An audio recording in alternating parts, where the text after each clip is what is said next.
The Spanish announce table.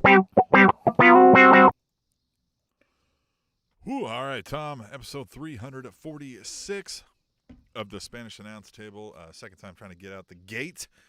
Wouldn't you know it? What else could it be but the technical difficulties? Tom, how the hell are you otherwise? I'm doing good.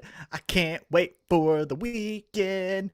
And we got so much fun things to talk about. Oh my goodness. For the Spanish announce table and just for pro wrestling fans in general. So obviously, this is a jam-packed show because we've got AEW Dynamite to talk about. We've got one of the biggest, most anticipated shows of the year, AEW Rampage, which who would have thought to say that at the beginning of the year, coming up tomorrow night. And then we've got SummerSlam on a Saturday. What? Oh, by the way. We got NXT on Sunday. Yeah, okay. But we get to meet Eddie Kingston and go see a Glory Pro Wrestling show. By the way, at the end of this episode, we've got a great interview with Dan the Dad. For people who've been paying attention to us online, you know that we have sponsored a match at Glory Pro with Down with the King. It is going to be Stallion Rogers versus Ricky Shane Page, brought to you by the Spanish announce table. We are so happy and proud to be associated with this match and this promotion. At the end of this gas bag of hot takes on AEW and WWE, we've got a great interview with Dan the Dad that we did earlier in the week. But Tim, before we go any farther with all of that nonsense and all that fun and all of the just greatness that's happening, we got to get our weekly update. Are we going to the moon? Let's hear about this MJF coin. Tom, it's a good thing that we are going on a trip this weekend to St. Louis, you and I, to go see Dan the Dad and the crew and Eddie Kingston there at Glory Pro Wrestling. Get your tickets now. Because we are also, in addition, headed to St. Louis. We are also, in addition, headed to the moon, baby. That MJF coin is up 16% this week. We're still down 79% overall. But again, you know what I mean? Positive vibes. Here, I'm gonna show it again. Positive and patient. 16% up this week from last time. So we are due to be millionaires within probably a couple days, maybe a week or so now. So everything's looking up. Everything's looking good. I tell you what. Everything's looking great. At the exact right time. You know what I mean? At the exact right time. We've got all this momentum. We just got our first ever AEW Rampage episode out of the way. As I mentioned, we've got this Rampage episode this Friday night that just is going to be off the charts with anticipation. We had a really fun Dynamite episode. We've got SummerSlam. We've got everything going on.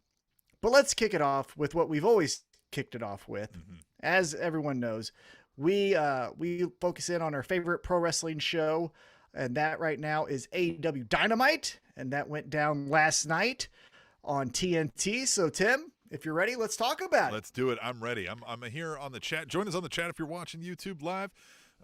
If you're not watching live, you're watching later. Join us on the Twitter at Table Show. Use hashtag TweetTheTable. We'll read some in the show. Stay tuned for that later.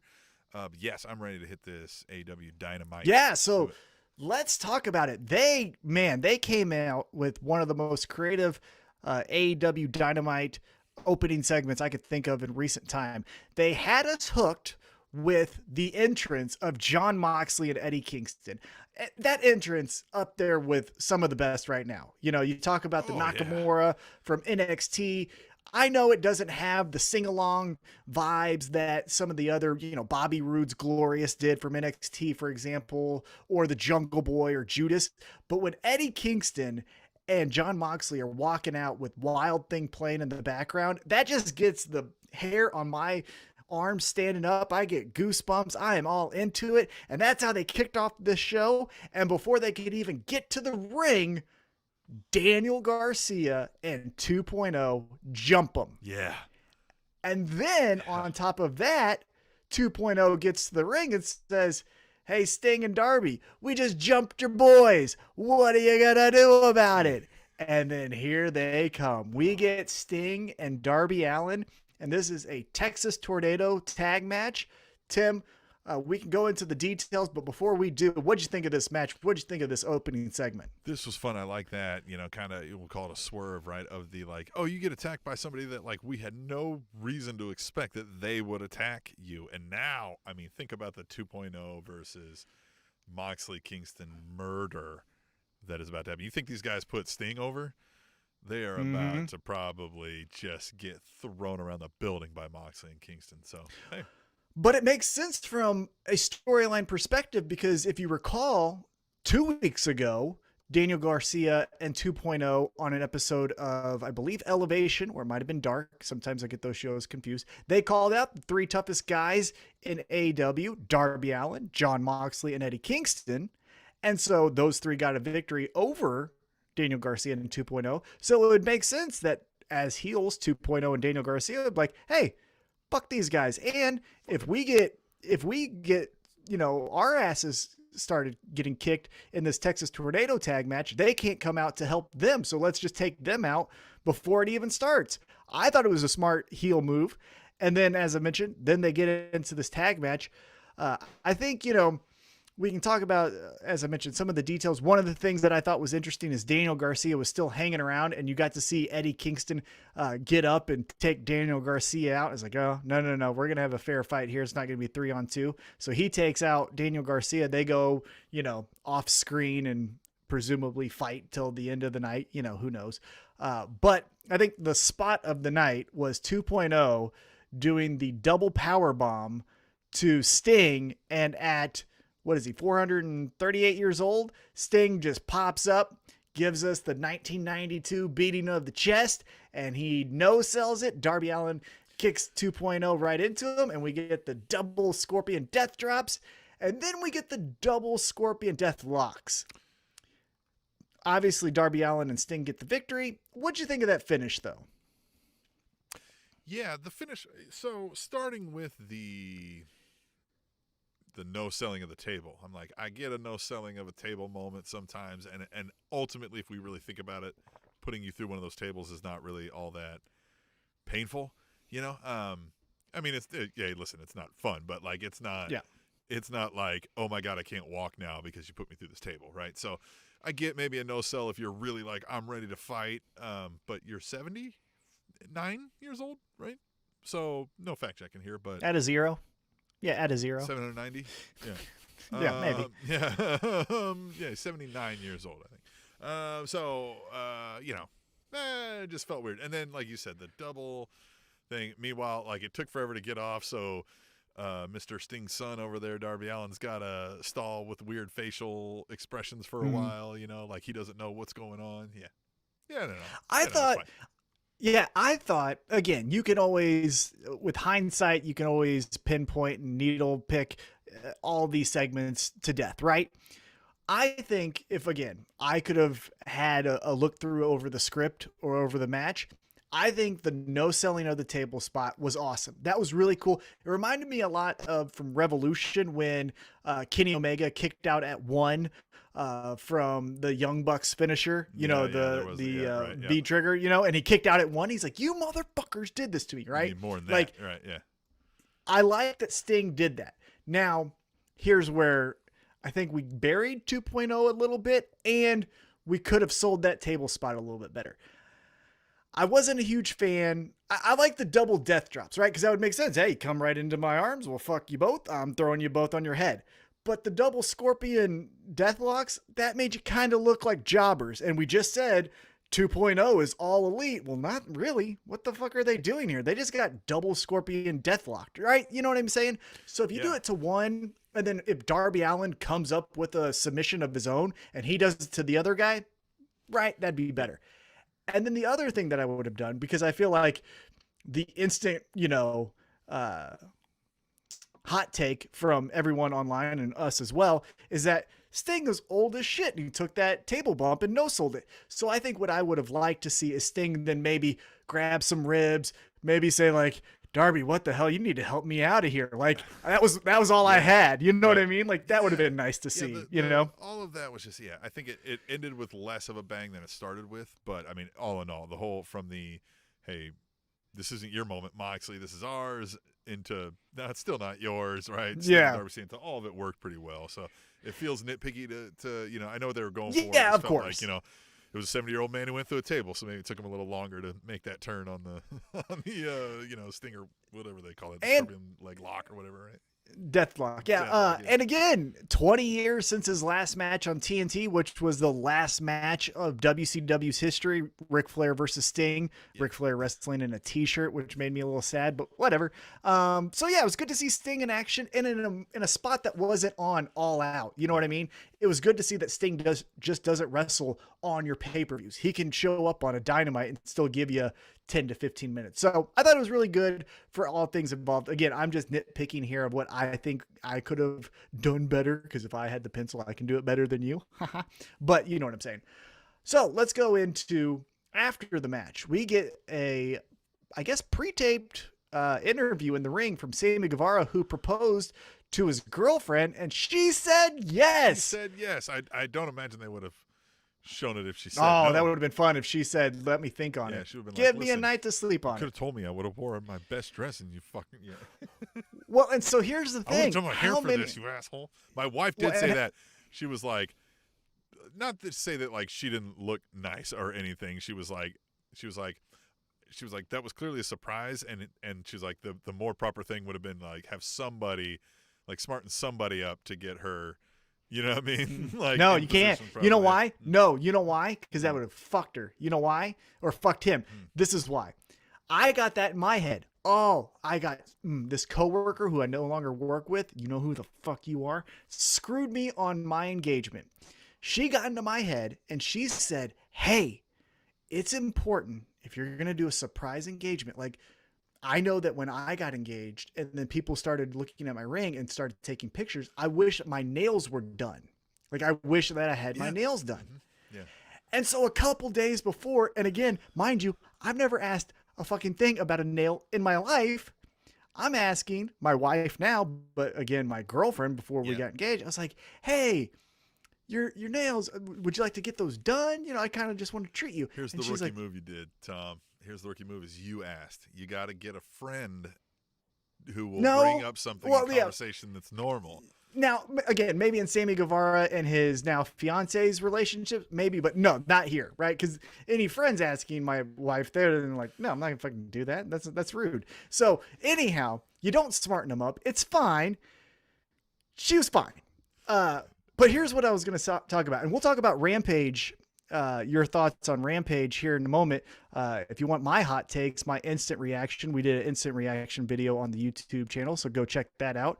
But this is now back-to-back moments that Sammy Guevara gets the heartfelt segment of the week, because he got on Rampage the opportunity to give Fuego del Sol his contract, and now we get to see him. The next thing he's doing is getting engaged. So what are we doing to Sammy Guevara? Just ultimate babyface? Yeah, I mean, it does sound like that's where it's going, right? Like, I mean, and he's hot. Like, he's got the fire right now. I think so. So take it. Yeah, I would run with it. The inner circle thing feels like it. Maybe they don't have to have. We've talked about this. You don't have to have an end to everything. They can just go their separate ways for a while. But maybe they do that. Maybe they run with this, like Jericho saying. We'll get into that, and then maybe just let Sammy go be a superstar for a little while on his own. Get him a little, Miro's got the TNT title right now, but maybe if he doesn't in a little bit, right, then maybe Sammy gets a run. Maybe Sammy's the guy that can take it off of him.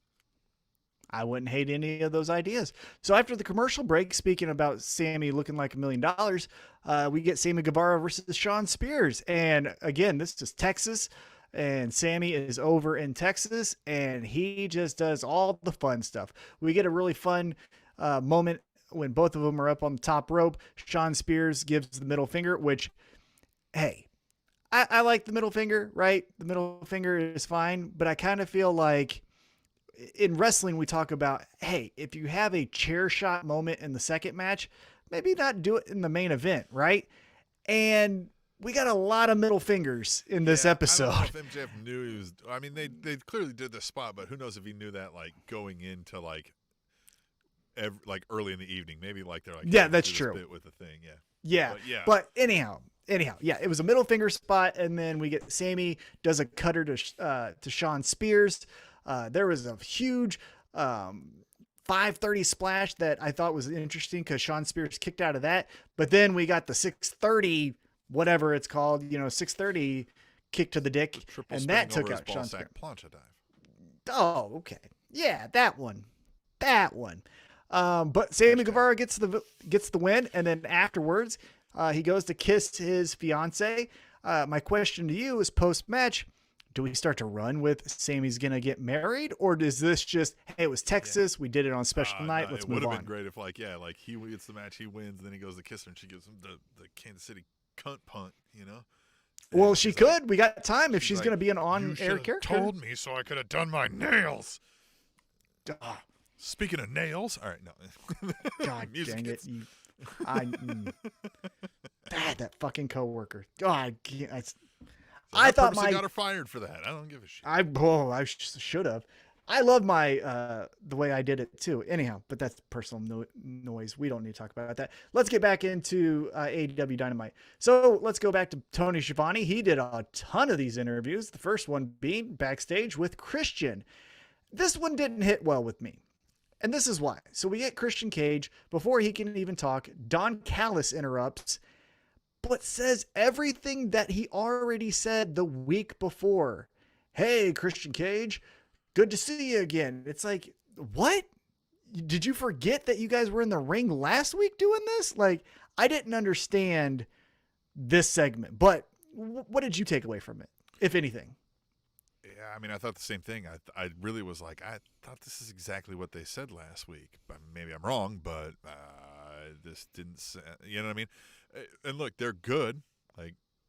They're fun to watch each other insult each other, but oh yeah, and it was really fun. And I like, again, Don Callis's line of you got a great finisher, can't wait for Kenny Omega to kick out at 2, all the fun things that he says. He said it again, and for a show that just puts in 10 pounds of awesomeness into a 5-pound bucket, you don't need filler segments that just say the same thing. So I didn't think that this was useful, but again, it wasn't bad. It was just something that I observed. After the commercial break, after they do their segment, we get a video package talking about Dante Martin. And if you haven't seen, I believe it's AEW Dark, the Tuesday night show, he has a match with Lee Moriarty, and it is very good. Okay. Very good. And it's an interesting finish. I won't give away what it is, but I'd say it's the main event of AEW Dark. It's worth your time. Check it out. Here's my question.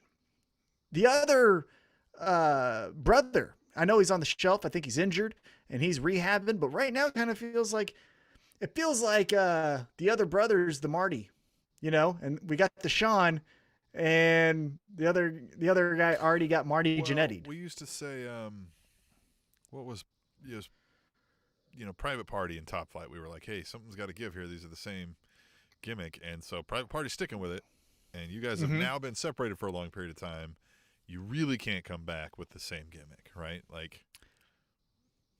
But what do we do? Because if that other guy who complete transparency, I was not aware of Top Flight before they got to AEW, so I couldn't tell you if they had PWG matches or whatever it was. Never saw them. Yeah, but if this other guy, they got to fight. It's a built-in feud.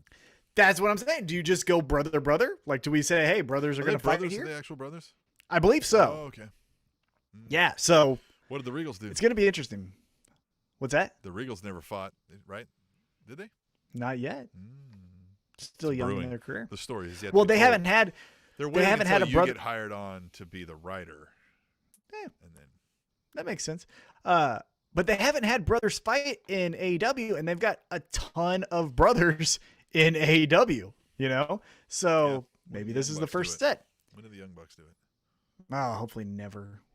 God, just 2 promos from them. They I just want one segment. So meta-dork with the powers explode. I know. Let's move on. Hey, so let's get into what I thought was the promo of the night, because I think it was a shoot. And that is Tony Schiavone's in the ring, and Dan Lambert, the owner of American Top Team, is standing in the ring with Andre Arlovsky and Junior Dos Santos. I know you don't know who they are, but they're beating the fuck out of anyone. Yeah. Anyone backstage is getting their ass kicked by these two guys. Yeah. But Dan Lambert is, I feel like they hired Dan Lambert purely for fucking with Jim Cornette. Because he is just Jim Cornette in AEW, right? Like, talking about cancel culture, talking about and he's not wusses. this way, right? Is that what you say? I mean, maybe to some extent. I mean, he's an alpha male who owns a business, but like, he's not outwardly normally this guy, right? Like, is Dan Lambert, or is he? Look, so the only thing I know about Dan Lambert is he is one of the biggest pro wrestling fans in the MMA world. Yeah.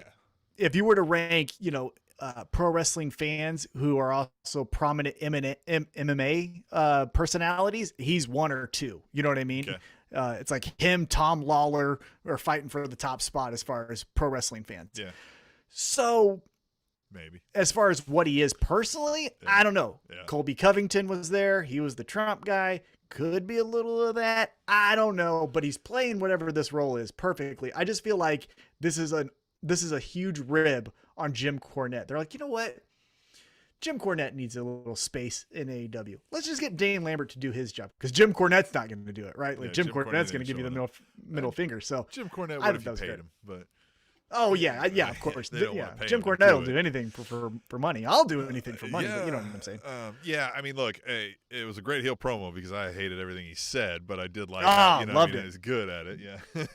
And he didn't stumble on his words. He had charisma. He looked like he was legitimately like, he did it well enough too where it seemed like it wasn't super polished, like he'd practiced it a bunch, like he's legit just like, hey, you fucking dorks. Like, God, look at you. You fucking suck. Like, it had like, he wasn't stumbling, but it had like real pacing, right? It had like a real guttural, like just stream of consciousness feel, right? Yeah, it was a shoot interview. Again, that's what I felt like. Yeah, I thought it was great. Was really going off the top of the dome, and it was like, all right, well, guy, look, I could, if you don't have two of the most baddest motherfuckers to ever live standing beside you, I've got a whole lot to say about what you're saying. Right. However, Lance Archer, I am not.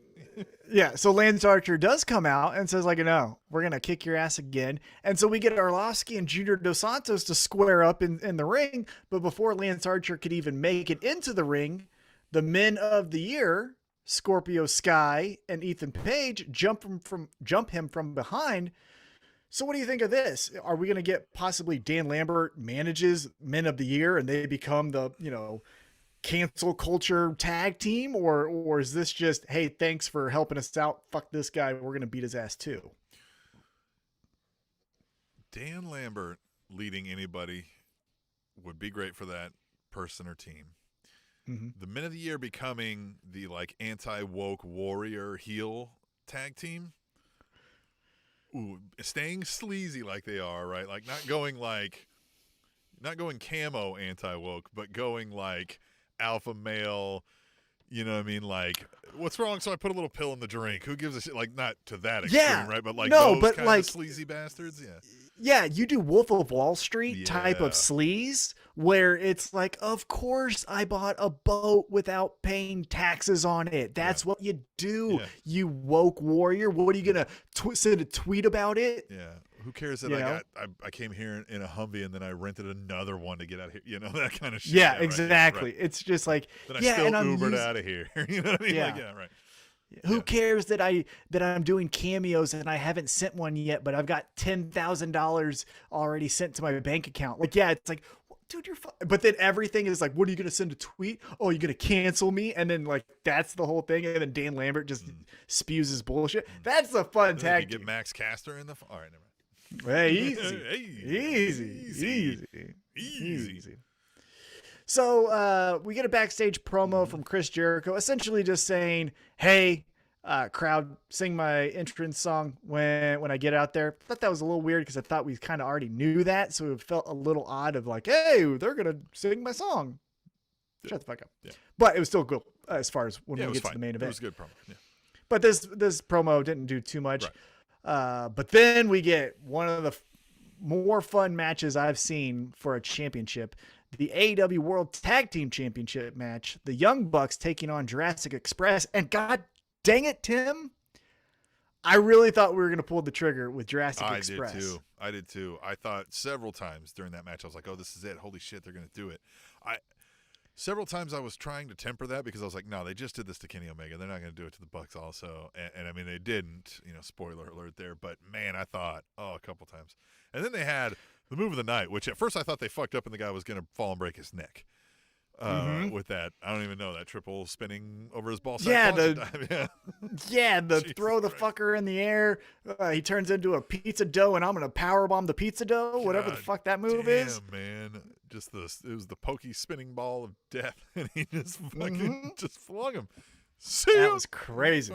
And this Mm-hmm. was really cool because this was the first time in a while that it felt like, even though Jungle Boy is the star of this tag team, it was Luchasaurus getting the hot tag babyface cheers. Back to that move. So he throws him up and he kind of instead of doing the I'm also going to throw him over with you, he just spun him. He essentially did the pro wrestling version of ghost riding the whip, right?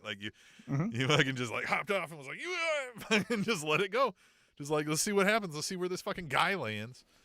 Yeah. And they caught him. Thought it was great. Thankfully they caught him. But thank God, because that would have been a weird conversation for today's podcast. Yeah, that was great. The aftermath was very convoluted, of course. There was a whole lot going on there. Before we get there, though, as you mentioned, the end is what they essentially did with the Kenny Omega Christian Cage match, except for it backfires, but it doesn't cost them. I thought that's where Jurassic Express was going to get the victory. I thought then the theme was, hey, this is maybe the dismantling of the super elite because we have dissension because you can't ever fucking help me. Every time you try, one of us gets screwed over. I lost my world title. You guys lost your tag titles. What the fuck's happening? Maybe we should go our separate ways. But the Young Bucks do retain. Jurassic Express does not get the victory and become your new champs. However, they're going to start this 4-team number one contender tournament, and then the winner of that tournament gets a shot at the Young Bucks at All Out in a cage match. And this is where the gimmick makes sense, right? Because if you watch this match, it was Brandon Cutler, it was the Good Brothers, it was Kenny Omega, all these people, outside forces affecting the match. Well, a cage. They're look how many people he come out with. Exactly. All right. And so sometimes the cage match can be hey, for the safety of fans, we need you guys confined to just this area. Or you're not going to escape me. And then it also, right. But then it also can be, no. We're not allowing anyone in here. It's just me and you. And so whoever comes out as the victor of this 4-team tournament, I think it's perfect that it's a cage match at All Out against the Young Bucks. Thought that was really good. Yeah. All right. So then after the commercial break, wait a minute. Before we get to the commercial break, Tony Schiavone is again backstage, this time with Britt Baker. And Britt Baker introduces the Muscle. So again, from Rampage, we've got Jamie Hayter now as the, I guess, right hand woman of Britt Baker, because we already have Rebel. And Hayter essentially challenges Red Velvet and says, I'll kick your ass by myself. So, Tim, we'll kind of touch on Rampage as far as your overall thoughts. However, the main event from Rampage was Britt Baker retaining over Red Velvet, Jamie Hayter debuting, taking out Chris Statlander. What did you think of all of that before we get into your comments on this? I'm a little worried. They're kind of sum them up together that this Hayter thing is it's going to muddy the waters with the Britt Baker. I think the formula works so great, and Rebel doesn't have to be physically involved to fulfill her role, right? She is as physically involved as she needs to be, even with the crutch. It's almost better to some extent. You know what I mean? This Hayter is a completely different vibe, so they'll have to attack that character differently, and it looks like they're already there where she's kind of she's not in on the games and the DMD. She's just here to fucking fold arms and kick ass, which is fine, but then it almost feels like that's tailor-made for we're going to make her the face monster here in a few months when she finally just doesn't take Britt Baker's shit anymore, right? Yeah. Which I don't want. So a couple of things. One of the points I'll make here is a point that I made on the instant reaction is I thought Jamie Hayter debuting in the way she did wasn't great because it was the debut episode, and let's not, act like we're too dumb to the wrestling rumors here. It's rumored that we got some really high profile debuts coming sooner rather than later, right? Mm-hmm. And so for those expectations of the CM Punks, the Daniel Bryans, the Ruby Riots, all of these top level talent, and I'm not saying Jamie Hayter can't be that in the future, but I just felt like that was underwhelming for it to be her. One thing also, after a second viewing, I can definitely see how people thought for a split second that was Becky Lynch making a debut. Yeah. Had a little Becky Lynch vibe to her. But to your point, I think it is muddying the waters because, we already have Rebel. And Rebel does the chicken shit thing, but still hits you with a crutch, which hurts, right? So what is Hayter going to do? Just powerbomb you? So now, if we have some dissension there, right? Rebel gets jealous of Hayter. Hayter gets jealous of Rebel. Britt Baker's caught in between. Now we can have some fun stories there, but that takes away from Britt Baker as champion. You know what I mean? Then we become Britt Baker's secondary story is she's the baddest bitch in the division. So I wasn't a big fan of adding another person to Britt Baker. I'm also not the biggest fan. And in this promo, she cuts a heel promo. Look, this feels like John Cena in reverse, where when John Cena was coming out, we were like, fuck this guy. And WWE was like, nope, you love him, don't you? Here's some more t-shirts. And AEW, Britt Baker comes out and we go, we love you, Britt, DMD. And then they go, but she's going to beat up your favorite, Chris Statlander. She's going to kick her ass. It's like, what? Yeah, why would you do that? No, don't, right. And so it just doesn't fit right now. Britt Baker is kind of in this weird space where I think she's still figuring out the character. I'll tell her about all this weekend, by the way. I'm going to Comic-Con, Tim. Yeah. I'm going to be meeting her this Saturday during SummerSlam. Not watching SummerSlam. I'm going to meet Britt Baker instead.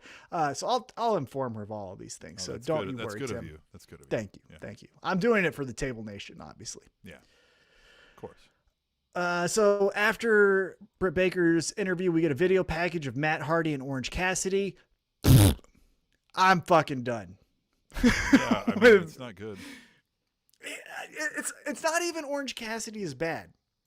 Another thing that I wanted your opinion on is when Christian Cage beat Kenny Omega for the Impact World Championship, backstage, Mark Henry, who has some room for improvement, but Mark Henry does an interview with Christian Cage like, hey, isn't it great to be Impact World Champion? And, Christian Cage and Jurassic Express are throwing their hands up, champagne's going everywhere, but behind them is Orange Cassidy just kind of keeping an eye on what this promo's about. And I feel like that's the direction I want Orange Cassidy to go.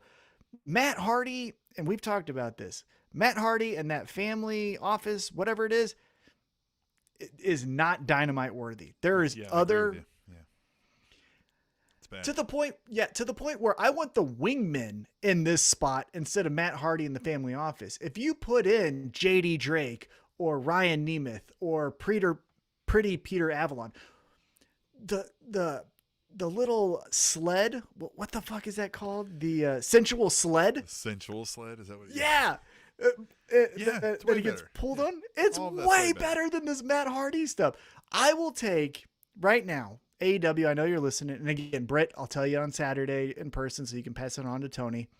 But let's get Orange Cassidy, if we're going to have him in just a meaningless feud until he does this Impact World Championship thing, if that's what he does, let's have him go up against Pretty Peter Avalon. That's more fun than broken hip Matt Hardy, Yeah, I do know. Anyhow. Yeah. Speaking of broken hips, in the next segment, we get Tony Schiavone in the ring, and he introduces Paul Wight. And, oh, God, Tim. Fuck. But it's because we had Dan the Dad.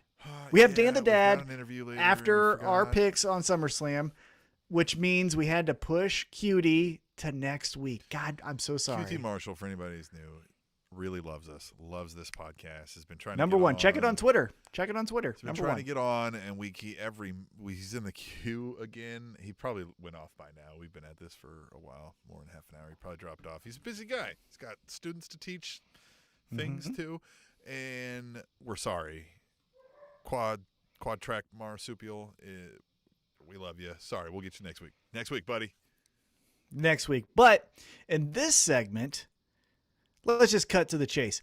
QT Marshall exposes that Paul Wight has some hip issues, had a couple surgeries. Paul Wight said, I don't give a shit. Guess what? Here's my announcement. It's me and you at All Out. What do you think, Tim?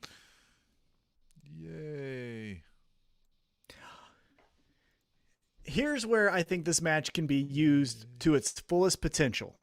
Yeah. Is we've talked about how it's insulting to the women's division to always have that before your main event because that's your let's get him down to get him back up. Get him down to get him back up. Paul Wight and QT Marshall, where we get Paul Wight to do the choke slam, is perfect right before your main event. You get a wedgie, you get a fist, you get a choke slam. Yeah, you get all the and you do it. And you can even tease like a Nick Camarado thing where Paul Wight can hit him in the head with, or hit him in the back with a chair and Nick no sells it. And then the refs have to separate him. And then Paul gets the victory over QT Marshall. Do this. All right. He's got hand up.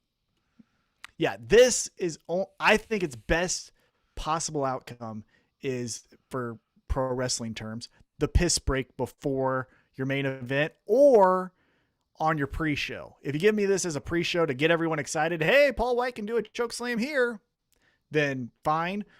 But I don't want this to kick off the show. I don't want this to be second match. Like, no one cares. No one. Again, this is where if you're going to use Paul Wight and QT Marshall is good. I actually think, I said this on our Twitter, @Table Show, watching the promo from QT Marshall on this episode's or on Dynamite's episode this week, I feel like he is 100% made for Monday Night Raw. Yeah, I mean, I saw that tweet and it fits. Yeah, the promo style, the artificial reactions, because they're not bad. Nothing that he does is bad, but everything that he does is like Monday Night Raw. It doesn't click. So I feel like that's where you should go.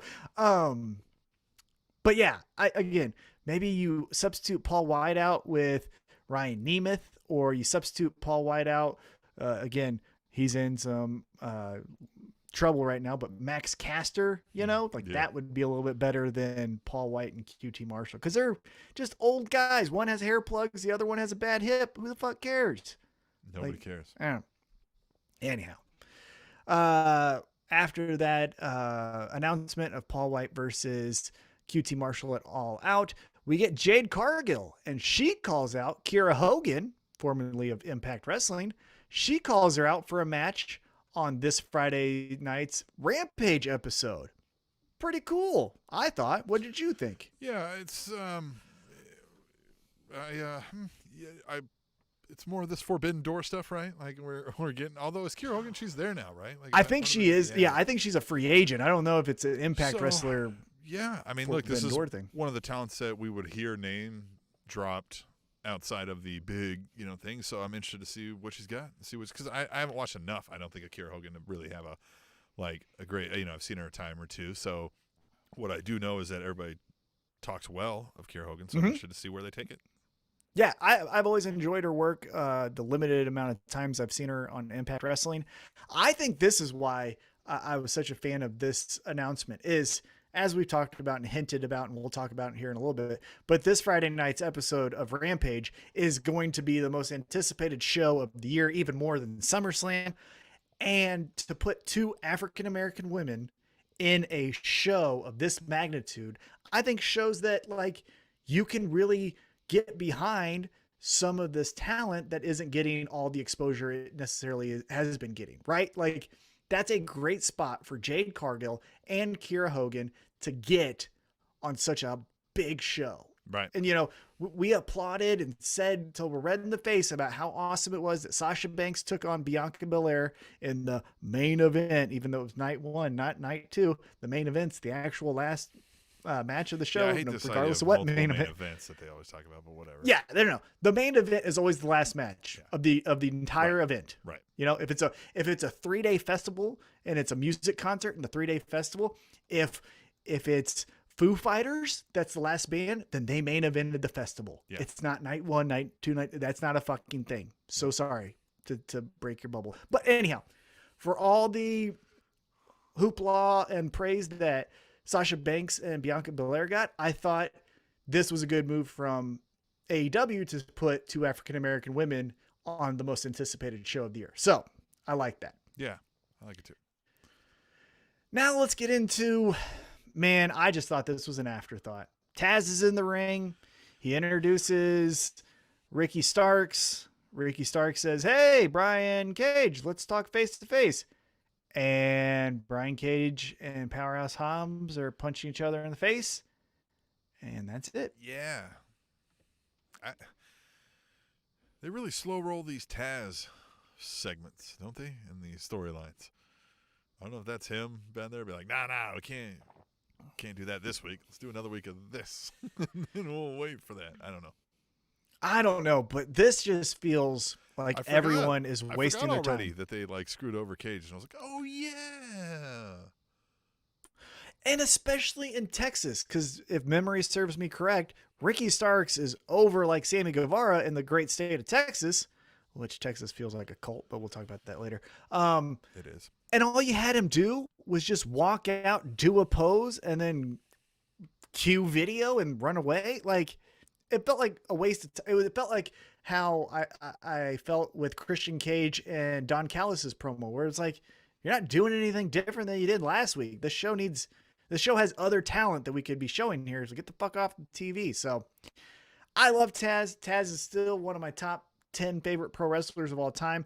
I like Team Taz as a concept. When it started, I was all in on it. But what they're doing right now needs to stop. It's just nope. A big nope. Yeah, I'm with you. It's really underwhelming. Underwhelming is a great way to say it. It fit on Raw. Yeah. I mean, it was minimal story to begin with, right? They pulled a swerve, but with minimal storytelling behind it, outside of just we knew they were angry at each other. But it just, yeah.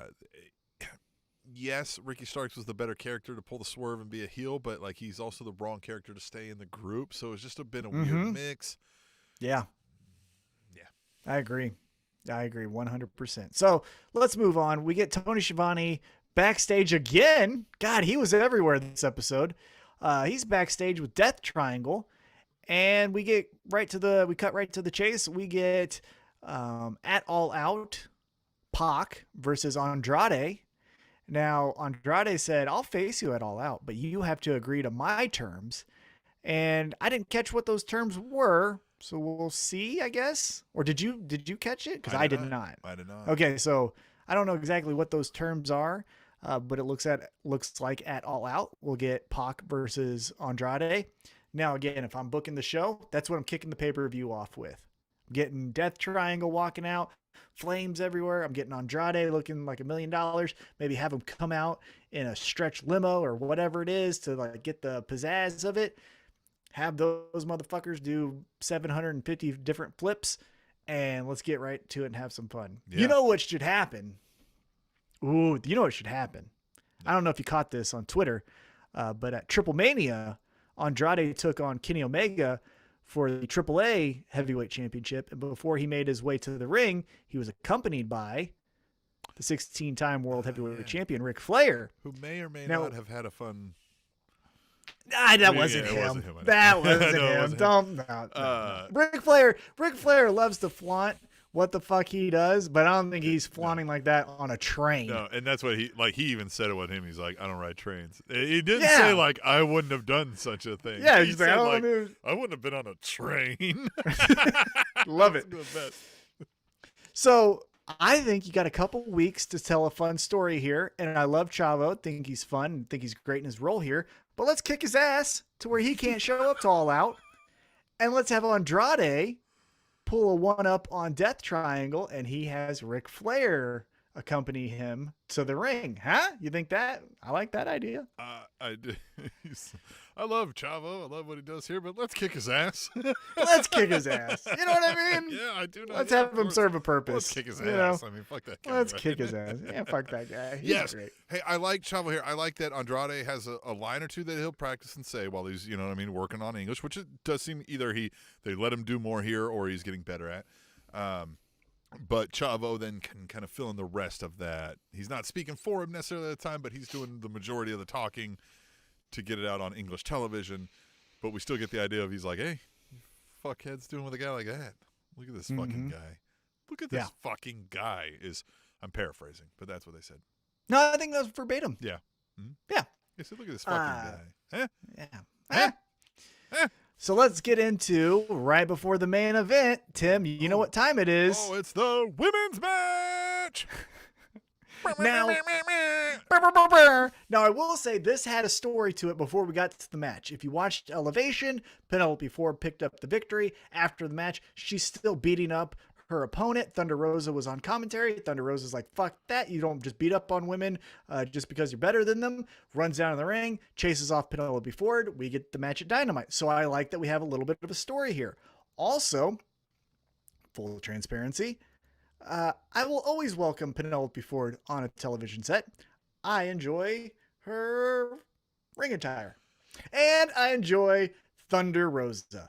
Thunder Rosa got the biggest pop of the night, I felt like, outside of the main event with Chris Jericho. She was over as much as anyone else. And God, she's a badass, isn't she? Like, I want her to like beat up someone, like just, and she kind of did with Penelope Ford. But you know what I'm saying? She's got that grit of like, fuck, I think she's going to really knock out someone. Yeah, I mean, she did seem like she was really ready to throw some haymakers if need be.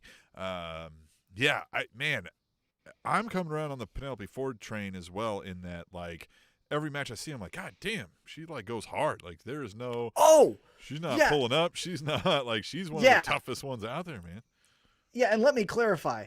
I enjoy Penelope Ford aesthetically. She's easy on the eyes. But as far as an in-ring competitor, I mean, go look at some of her GCW matches that she had with Ethan Page. She had a GCW match not too long ago, I think on Homecoming Night 2. Like, she can get down. And she gets down in this match, too. They have a little bit of a fist fight there towards the middle of the match. I'm just saying, Thunder Rosa comes out with that energy. That song kind of puts you in a mood to where you might want to do a mosh pit just because fucking why not? And she gets another victory. And it feels, again, kind of... I will always make ECW comparisons for longtime listeners. You know that. Tim, obviously, you know that. But it feels a lot like what we're doing here with Britt Baker and Thunder Rosa. Now, they've already fought, but we're doing the Taz Sabu thing where one person looks, you know, unconquerable and the biggest badass in the world, and the other one shooting up like a rocket up the rankings, and they're parallel right now, but they're eventually going to cross. I can't wait. I'm so excited. Hopefully that happens sooner rather than later. Yeah, I'm excited for it. Now I want your opinion on this. Shocker, Tony Schiavone's backstage. He talks to Brock and Arn Anderson, and it's announced that next week on Dynamite, Brock Anderson is going to get murdered by Malakai Black. Yeah, he's going to get straight up. What if he does it? Wouldn't that be so fucking cool? What if Brock Anderson's like, I'm the fucking badass in the family? He won't, but what do you think we get out of this segment? I just think we're going to week? get this, and somebody's going to come out and maybe try to help, and they're going to get a little murder too, and then Cody Rhodes or who? No, it's not Cody, right? It's going to be somebody else. Oh. Who is it going to be? Dustin. Oh, you think it's going to be Dustin? You think they're going to stick with the Rhodes? There won't be like another... One last ride. Oh, good God. Tom, I don't want it to be that. Yeah. Now, I will say I like this segment because Arn Anderson essentially told his son, hey, thank you because I understand he kicked my head into the fifth row. You obviously got mad about that, but you're going to get hurt. And Brock Anderson was like, again, paraphrasing here, but like, bitch, I'm not. Well, I mean, I think he kind of was like, I mean, perhaps, but like, I'm not going to be a bitch. Yeah, maybe that was the Right? better vibe. Yeah, like it was a lot like, of like. He's like, I mean, I'm gonna fight him though. Like, Yeah, I'm not scared of this challenge, and I like that. Maybe we get some more character development out of the Brock and Arn Anderson dynamic. I don't know, but I think how I envision this segment going is Malakai Black hits the black mass on Arn Anderson after beating Brock Anderson. And then that's when Dustin Rhodes comes out and we get some type of spooky horror show match with Dustin Rhodes and Malakai Black. Because again, let's not forget, Dustin Rhodes can go into his Gold Dust gimmick or can go into his 7 gimmick. You know, like he has some of those weird personality traits to where if he's pushed to the limits, he can match Malakai Black's spookiness. And so we might get something like that is what I think is going to happen. Yeah. Hey, we get a video package from God's favorite champion, Miro. And he talks about Fuego del Sol, how he shouldn't have took that contract because that's the coward's way to do it. So God is unhappy with Fuego. But then at the very end, he says that the Redeemer needs to talk to Eddie fucking Kingston, Tim. Yeah, I'm worried for Eddie. I'm not. I'm worried for me. I don't know if my little heart can take it. This is so much excitement. Eddie Kingston and Miro. Oh my God. The Machine versus the Everyday Man. Right there. Oh my God. The promos. If you don't remember Tim, before he turned babyface, Eddie Kingston cut a promo on Dynamite where he talked about all of his enemies, number one being God. Well, who's God's favorite champion? Miro. You think if he brings that up, I don't that's know. the best. Dude, if he shows that clip and he's like... Yeah, God doesn't forget. Yeah. That's why we got to talk. So God whispered to God's favorite champion. Oh. Yeah. God heard what you said, and God has sent his vengeance with me. Oh, and then Eddie Kingston be like, you can't kill me. I'm a fighter. Oh, just the... Listen, tough guy. I already love this feud, and it hasn't happened yet. It's the best feud I didn't even know I needed. I cannot wait, Tim. This is the promos. They can't miss with this one. Yeah, I mean, this is a grand slam.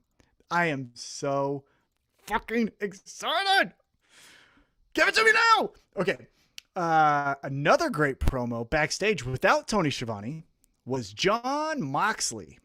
Now, I want your opinion on this. So Jon Moxley, he says, hey, I was here carrying the flag when AEW was just the startup promotion, and now everyone wants to come and jump on the train. While saying this, he also says Hangman isn't a cowboy. Christian Cage should have stayed retired. And then he talks about Garcia, who's going to face in the main event of Rampage on this Friday night's episode, about how, hey, you want a taste of the big time? Well, I'll give you a taste of the big time.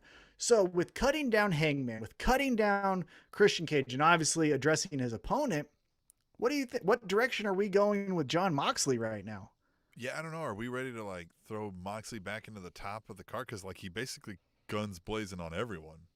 Yeah. And I loved it. It was great. It felt real. It felt like he was like, these are the fucking guys. Like, I take a break and these are the fucking guys. Yeah. This is it. Yeah. Well, and the angle that he took where he said, hey, I joined this when it wasn't a guaranteed, when everyone was a little bit iffy on this promotion. I think we kind of understood before they had already announced Jericho, right? Yeah, Jericho, because he jumps into the match with Jericho and Kenny Omega. Well, and then he takes out we understood Moxley was gone, but I don't think we knew he was coming to AEW. We just figured it probably was, but we figured like he could go to Japan, he could go to right. Yeah. Well, and to his point, he was the one that made it cool to where now we are getting the rumors of Daniel Bryan and Ruby Riott and CM Punk. And was Job Squad or just like never really, not even job Scott, just kind of had the same role. Like people would have been like, Yeah. I'm not going to go make less money. Oh, yeah, they may And do the same money thing. later, but you know. Yeah. So I love this. I thought the promo was good. I'm very interested to see where he goes. Because another thing that we didn't address on this week's episode of Dynamite, because he got beat up by the Men of the Year, but Lance Archer lost his IWGP United States Championship to Tanahashi, who was instantly met with a glare from Jon Moxley in the crowd. So we still got that angle to go with. I don't know. Jon Moxley's very interesting right now. I'm excited to see what he does next. Also excited to see that he's going to be main eventing this episode of Rampage, where it's a rumor that CM Punk's going to be there. We are going to collide those two together? I don't know. Now let's get to our main event, Tim. It was the 5th Labor of Jericho, Chapter 5, as they called it. MJF versus Chris Jericho. No Judas entrance, no Judas effect. This was a great match with a stupid finish. Could not stand the finish. Yeah, the finish was very underwhelming as well. Dumb. Now, however, Jesus, man, I was almost moved to tears with the crowd chanting for some reason. Or singing like the entrance. Moment of the night, right? That was the moment of the night. They were in near unison from the start. Like, I don't know if somebody was out there starting it or whatever, but it worked. Well, so I know you probably saw there was a giant cue card for one section, and then you saw a lot of the people that were just doing looking at the phones and like, what have I become? Doing that. That was the moment of the night. Maybe one of the best moments of the year for AEW. Thought it was great. Yeah, the last time I felt chills like that was the Jungle Boy chant when he won the Battle Royale or whatever they call it. The Casino Battle Royale. Yeah. And the match was good. I'm not trying to say that the match was bad. They had a very standard, high quality main event match, but with let's just talk about it. The finish made no fucking sense. Yeah. Well, before we get into the finish, okay. What did you think of the and maybe you were starting at this point, but the MJF does the grabs the camera. Who was that? Sid Vicious did grabs the camera, right? But he does the flip off. The Rock. Yeah, that's right. It was the Rock. Yeah, the Rock did that. Yeah. Sid Vicious, like, it was Shawn Michaels like threw the camera at him or something. I can't remember. He hit him with it. Yeah. That was great. Like, that he took the camera. I was like, oh, what's he gonna do here? And then he did the flip off thing, and then just went like dangerous. I mean, he's flipping off the crowd, like can't really protect himself in that moment, with that camera on him. And then we caught, like, here, I'll put it up behind me right now, the two best, my favorite stoners of the world that are now, like, they had the good stuff, clearly, joining in, right? It's fun times, and I can't say how much, like, they know how to, like, capture the moment in AEW, and this is an example of that, right? Like, they'll just do something that will, like, just feed the crowd into hysteria. I loved it. But I thought. Well, let's get before we do get to the finish, because this is a great moment of the match. Is it felt like the fans played along, where they're like, no, we're not going to jump and say, hey, I'm on TV. They're like, no, well, fuck you too, right? And so they gave the middle finger back, but kind of like how a GCW crowd, I feel, is in on the joke, but also will give you the reaction you're looking for. Like, they gave the middle finger with the understanding of, like, I'm not going to hit you. It's just fuck you. I don't like you, right? That kind of thing. And then Jericho with the, like, hey, remember me? You're in a fight with me. Yeah, that was and fun. then hits him in the face. Yeah, exactly. He hit the camera too, which is great. Yeah. That very was another funny thing with directing. Like, if they knew they were doing that spot before, and we'll talk about a little bit more about AEW's, cinematography and direction in Tweet the Table. But you should have tested that shot, because you put it right up into the lights and you couldn't see Jericho. That's what I was going to put behind us, of what's behind us right now, but it was so, like, you couldn't barely, like, you kind of got what Jericho was doing, but it wasn't shot well. I agree. Great spot. Yeah. Great spot. Very fun spot. So, okay. As I mentioned, the finish here doesn't make any fucking sense. This is why, Tim. Now, we've had a match already in AEW's history where MJF said, if you want to fight me, you can't use your finisher. If you recall, Jon Moxley versus MJF, Jon Moxley couldn't use the paradigm shift. Well, Jon Moxley's fucking smart, and obviously Chris Jericho isn't, because in Jon Moxley versus MJF, the ref was, incapacitated, or I don't remember what it was, distracted, however it was. And Jon Moxley realizes like the ref ain't looking and hits the paradigm shift and gets the victory. Fast forward to this match, Chris Jericho sees that the referee is distracted with taking away the weapon from MJF. So hits MJF with the baseball bat with Floyd, right? Boom. Cool. The referee is still distracted and he stops himself from using the Judas effect. So a baseball bat, fucking cool. But where I draw the line is I told you I wasn't going to use the Judas effect. What? Just use it. No one was looking.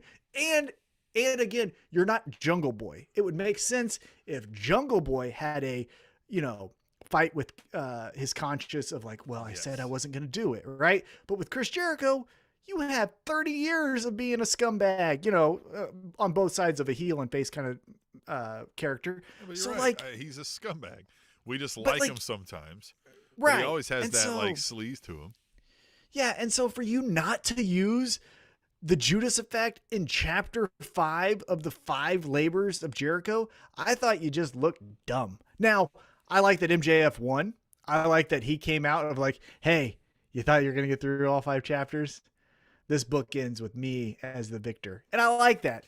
But the finish was just, I didn't like it. Yeah, I wasn't a big fan of it either. But, I mean, again, if this storyline ends, because he said, like, I've beaten you 3 times. You know what I mean? Like, Jericho has to have his own introspection here and do his own thing, and MJF moves on. Yeah, that's what I'm hoping. And as mentioned, there's a big debut coming soon. And if that big debut in CM Punk gets thrown in with MJF, can you imagine the fucking rivalry there? Can you? So let's say it's not CM Punk, and let's say CM Punk and Daniel Bryan also shows up. Daniel Bryan's not known for being the best promo guy necessarily all the time, but man, can you imagine MJF ripping Bryan Danielson to shreds? Well, one of the best characters in recent memory that we talk about on this show is Daniel Bryan as the Planet's champion. Now that was Tom, that was one of the heel best version characters they could have had in 2 decades that I can recall now. Like, yeah, definitely, 100%. Especially with the climate of your viewers and shit. Mm-hmm. God damn, they are stupid. Well, yeah. Fucking Christ. Yeah, of course, we know that. I would have had him a major talking point in national media with like pushing the lines of being the angry liberal that Vince McMahon thinks he is. Mm-hmm. Because their fucking WWE fans would have ate that up. Yeah, well, that's what I'm saying. If you do MJF as the jet flying, I get a coffee at every stop, drink 3 drinks of it, throw the plastic cup away, I don't recycle, all that shit, and then you get Planet's champion Daniel Bryan as a babyface, that's fun. Again, Daniel Bryan as MJF, I think you're a cosplayer as a pro wrestler, kind of like what he told John Cena going into SummerSlam of 2015, I think it was. There's plenty of angles Daniel Bryan and MJF can go. I just think now we got MJF freed up. We got these rumors of big debuts. Let's throw him in the deep end here at AEW and let's have him go with MJF right from jump. I think that's where we should do with one of them. Both of them. I don't know, but one of them has to feud with MJF sooner rather than later. Who can get like legit just heat if you just hand him a microphone? CM Punk is one of the names that will always come up, and MJF has those skills. I would argue I would rather listen to MJF do it than CM Punk all day, but I'm happy to see what you're mentioning. That would be fucking amazing. Oh, because then you could do the grizzled old veteran. I remember being the young upstart MJF. CM Punk could go that angle with him. Can you imagine MJF ripping him for like, you quit because you thought the doctor didn't notice you had a fucking infection? You wuss? Yeah. You know what I mean? Like, you had a bump on your neck and so you left, or you had a bump on your knee so you just wanted to go home. The doctor didn't like give you a Band-Aid.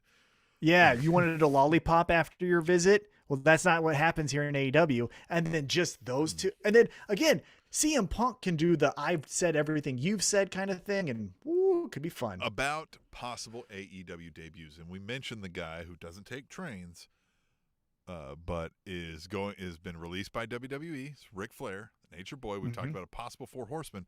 I want to throw a wild card at you, Tom. Okay. Ric Flair is going to come out, and he is going to lead that new 4 Horsemen. But it's going to be led by Andrade. Okay. It's going to have the Lucha Bros.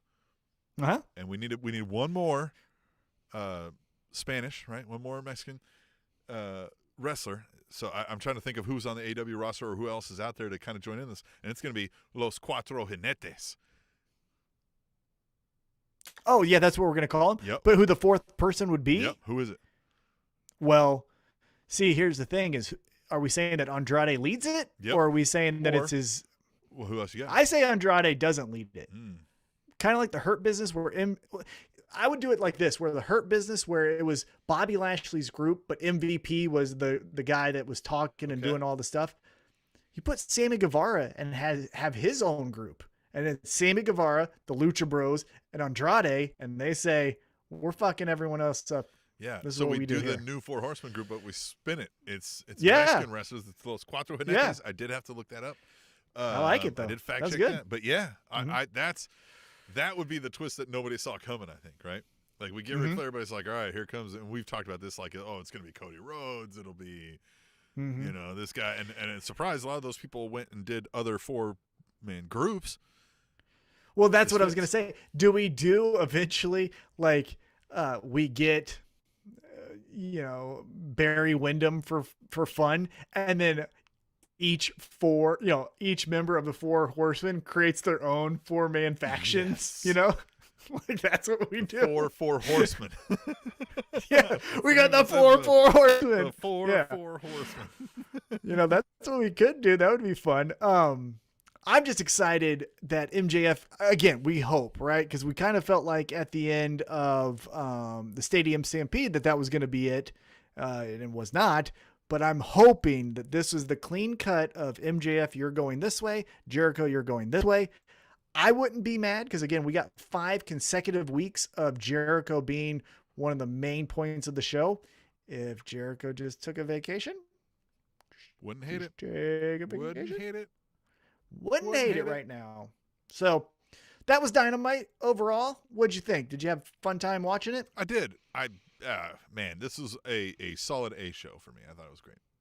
Yeah, I thought, the 2 best moments for me, as mentioned, the singing from the crowd with no music of Judas, and then I mark out every time when Jon Moxley and Eddie Kingston walk out. Now, I know they got jumped, but the moments before that, I just geek out over that. I thought that was so much fun. And then again, I talk so much shit on them, but I'm starting to come around to them. Who knows? I guess my heart can be changed, but the Young Bucks and Jurassic Express gave me one hell of a match, so I can't hate that either. So that was AEW Dynamite. Now, Tim, we've talked about it. We've touched on it. Friday night, we record on a Thursday night. So Friday night is the next episode of AEW Rampage. As mentioned on our YouTube channel, you can catch my instant reaction to the very first episode.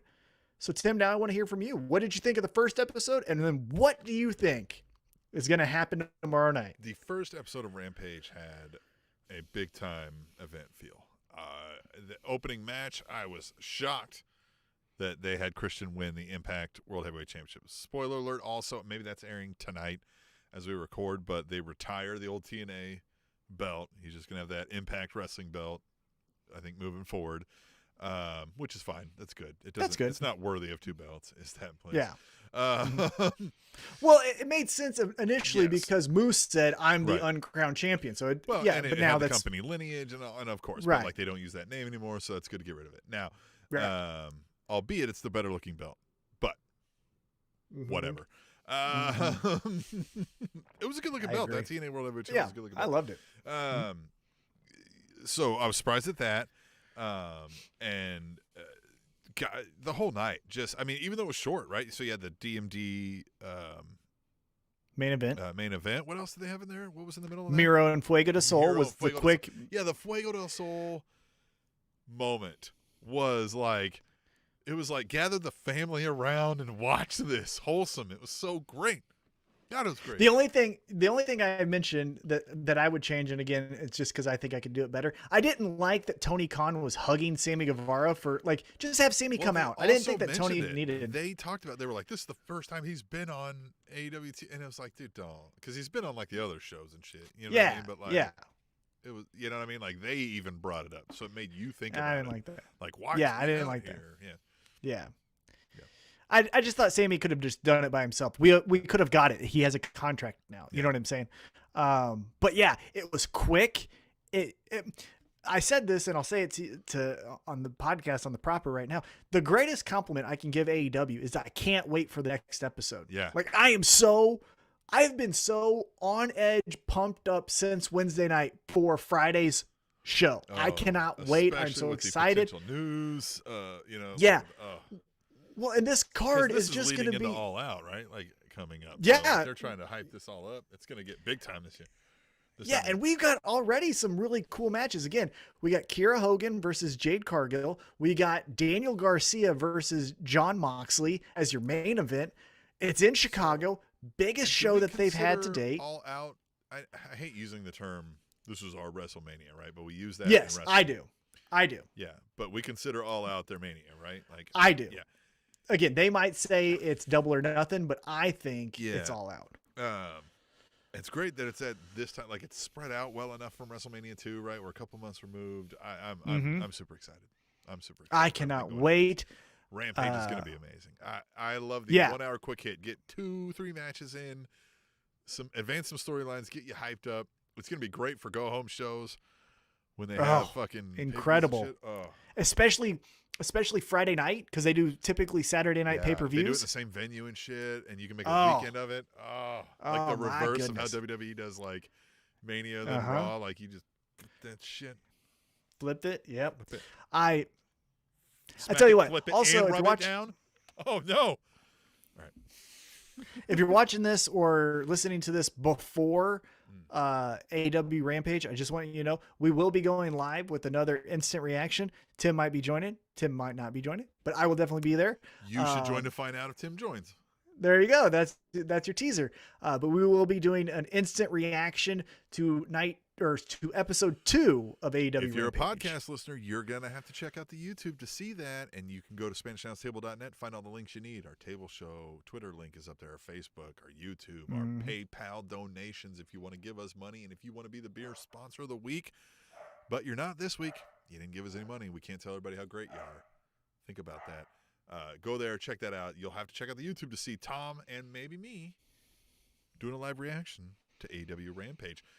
And keep checking for some content coming after this weekend, because we're going on site to Glory Pro, and we're going to fucking get in the way. We do things. We bring. Oh, it's going to be so much fun. We bring equipment. We show up like we own the place. So. Oh, I tell you what. We're either going to get thrown be so out. Much fun. You're going to see the footage unless they confiscate it. We'll say that. And they're going to confiscate it because I'll put 5 across their lip. No, I love them. Dan the Dad was great. Glory Pro is great. We're going to have so much fun. We're going to have some fun content. You don't give a shit. No, don't. He's my best friend. He is your best friend. Stop. He's my best friend. Yeah, he knows. Why do you got to tell him? Yeah, you don't tell your best friend that he's your best friend or she's your best friend. They know. It's just a known thing. Have I told you how cool I think you are today, Tom? Yeah, I know it. You don't need to tell me. That's what I'm saying. You don't need to. We know. Yes, we know. We know. Right here. Same. Hey. Same. Yeah. Let's talk about the greatest part of the summer. The biggest party of the summer. Hottest party of the summer. The Spanish Announce Table picks of SummerSlam. Hey. We all know SummerSlam sucks, but you can have fun watching us pick the results. If I had background music, I like the dancing. You gotta fucking do we did the opposite of. Well, we did the opposite of what the Dynamite crowd did, where they sang with no music. We danced with no music. Yeah, it's all in our head, baby. The SummerSlam slide. All right. We've been doing this show for 8 years. we first ever did any picks with SummerSlam. A tradition like none other. We will do our SummerSlam picks. We're not really well equipped. We don't watch much of the WWE these days because it's bad. It ain't good. But we're going to talk about that. All right, so let's start. I'm on WWE.com. We're also, as a fun throw-in at the end of this, let's talk about this before we get into the picks, right? We'll also pick some NXT TakeOver picks as a throwaway at the end there. But this is a weird, they're doing it in reverse of what they normally do. They would do NXT as like the, here you go, serve you up, SummerSlam. Are they discovering that, like, people go, NXT was great. Fuck, I ain't watch SummerSlam. Are they like, we got to reverse this now?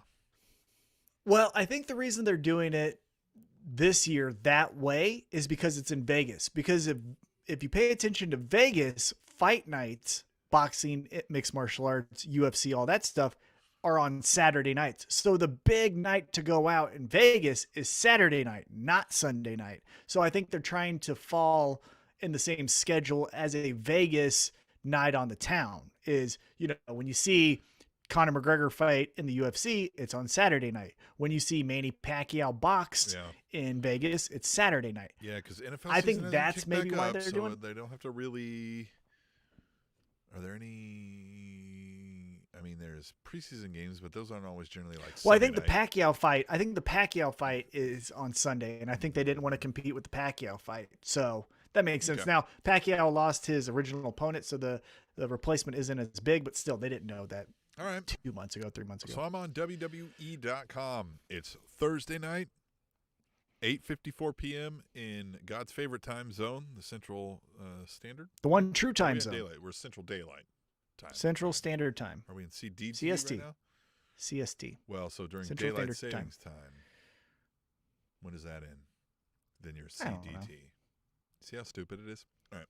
Yeah, it's all them. Arizona doesn't go by it. So if we, Arizona doesn't go by much. Another cult. Yeah. Anyhow, what do we got for picks? All right, so we're on their website. So sue me if don't sue me. Fight me. Don't fight me. Send me a mean tweet if you don't like that I got this wrong, because they got it wrong. Raw Tag Team Championships are on the line. AJ Styles and Omos versus RK Bro, and I'm torn on this one.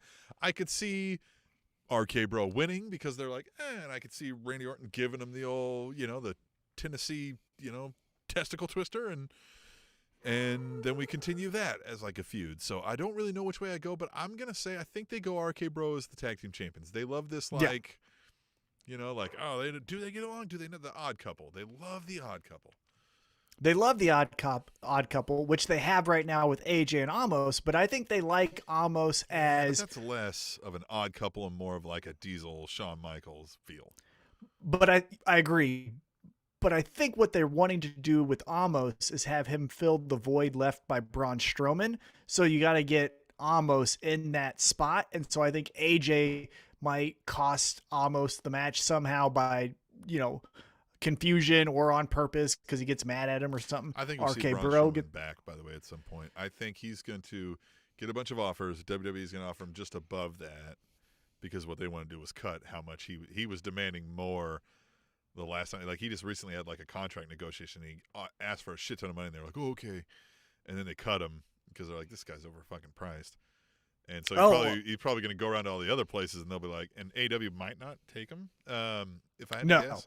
So the other places don't have enough to offer him, probably, that WWE could be like, oh, okay, we'll beat that. See, I don't think he's coming back to wrestling. I think we're going to see him go the way of Kurgan, where he's, the big guy in a Will Ferrell movie, or he's the big guy in a Ryan Reynolds film. He could probably make just as much money and then not have to put That's his what body I'm saying. through hell. Yeah. Yeah, so if I don't think he's got a good coming fucking back to agent, wrestling. you wouldn't have to. Yeah, especially since he can act well enough for those roles, like you're saying. Exactly. That's all pro wrestling is for him. Those and roles. He was in a movie with Will Ferrell, the Sherlock movie. So he's got some connections, and Batista might be friends with him, so he can do that. So you think RK Bro's winning this, or? Yeah, so I got RK Bro because then I think we're gonna get the fun silliness to that. I think hot take, future pick. I think it's gonna be Matt Riddle turning on Randy Orton. I think that's what they want to do as a swerve. Is do Matt Riddle? They don't do swerves, and they don't do fucking. They can. They do it every once in a blue moon. Seth Rollins turned on the Shield. You know what I mean? So the Authority was created at SummerSlam. So I think that's where we're going in the future. All right, well. But RK Bro on Saturday night. Yeah, I got it. I got RK Bro winning as well. Whole time. But I would not be shocked if there's the Randy Orton fucking gives him the RKO and fucking leaves him there to die. Right. But as a side note, I'm feeling Almost, man. I'm liking this guy's progression. He's gotten markedly more entertaining in a very short period of time. I agree. And I also miss AJ Styles in that main event picture. Him being in this tag storyline has made me miss him going after the world championship. AJ Styles, to his credit, we've had a long running discussion about AJ Styles and how good he is, in my opinion, over the 8 years of this podcast. But I'll say he's always been improving ever since we've started this podcast. And you're right. Like, he is the cheesy, fucking smarmy king right now. Like, that's Cap. Nobody does. That's Cap. Nobody.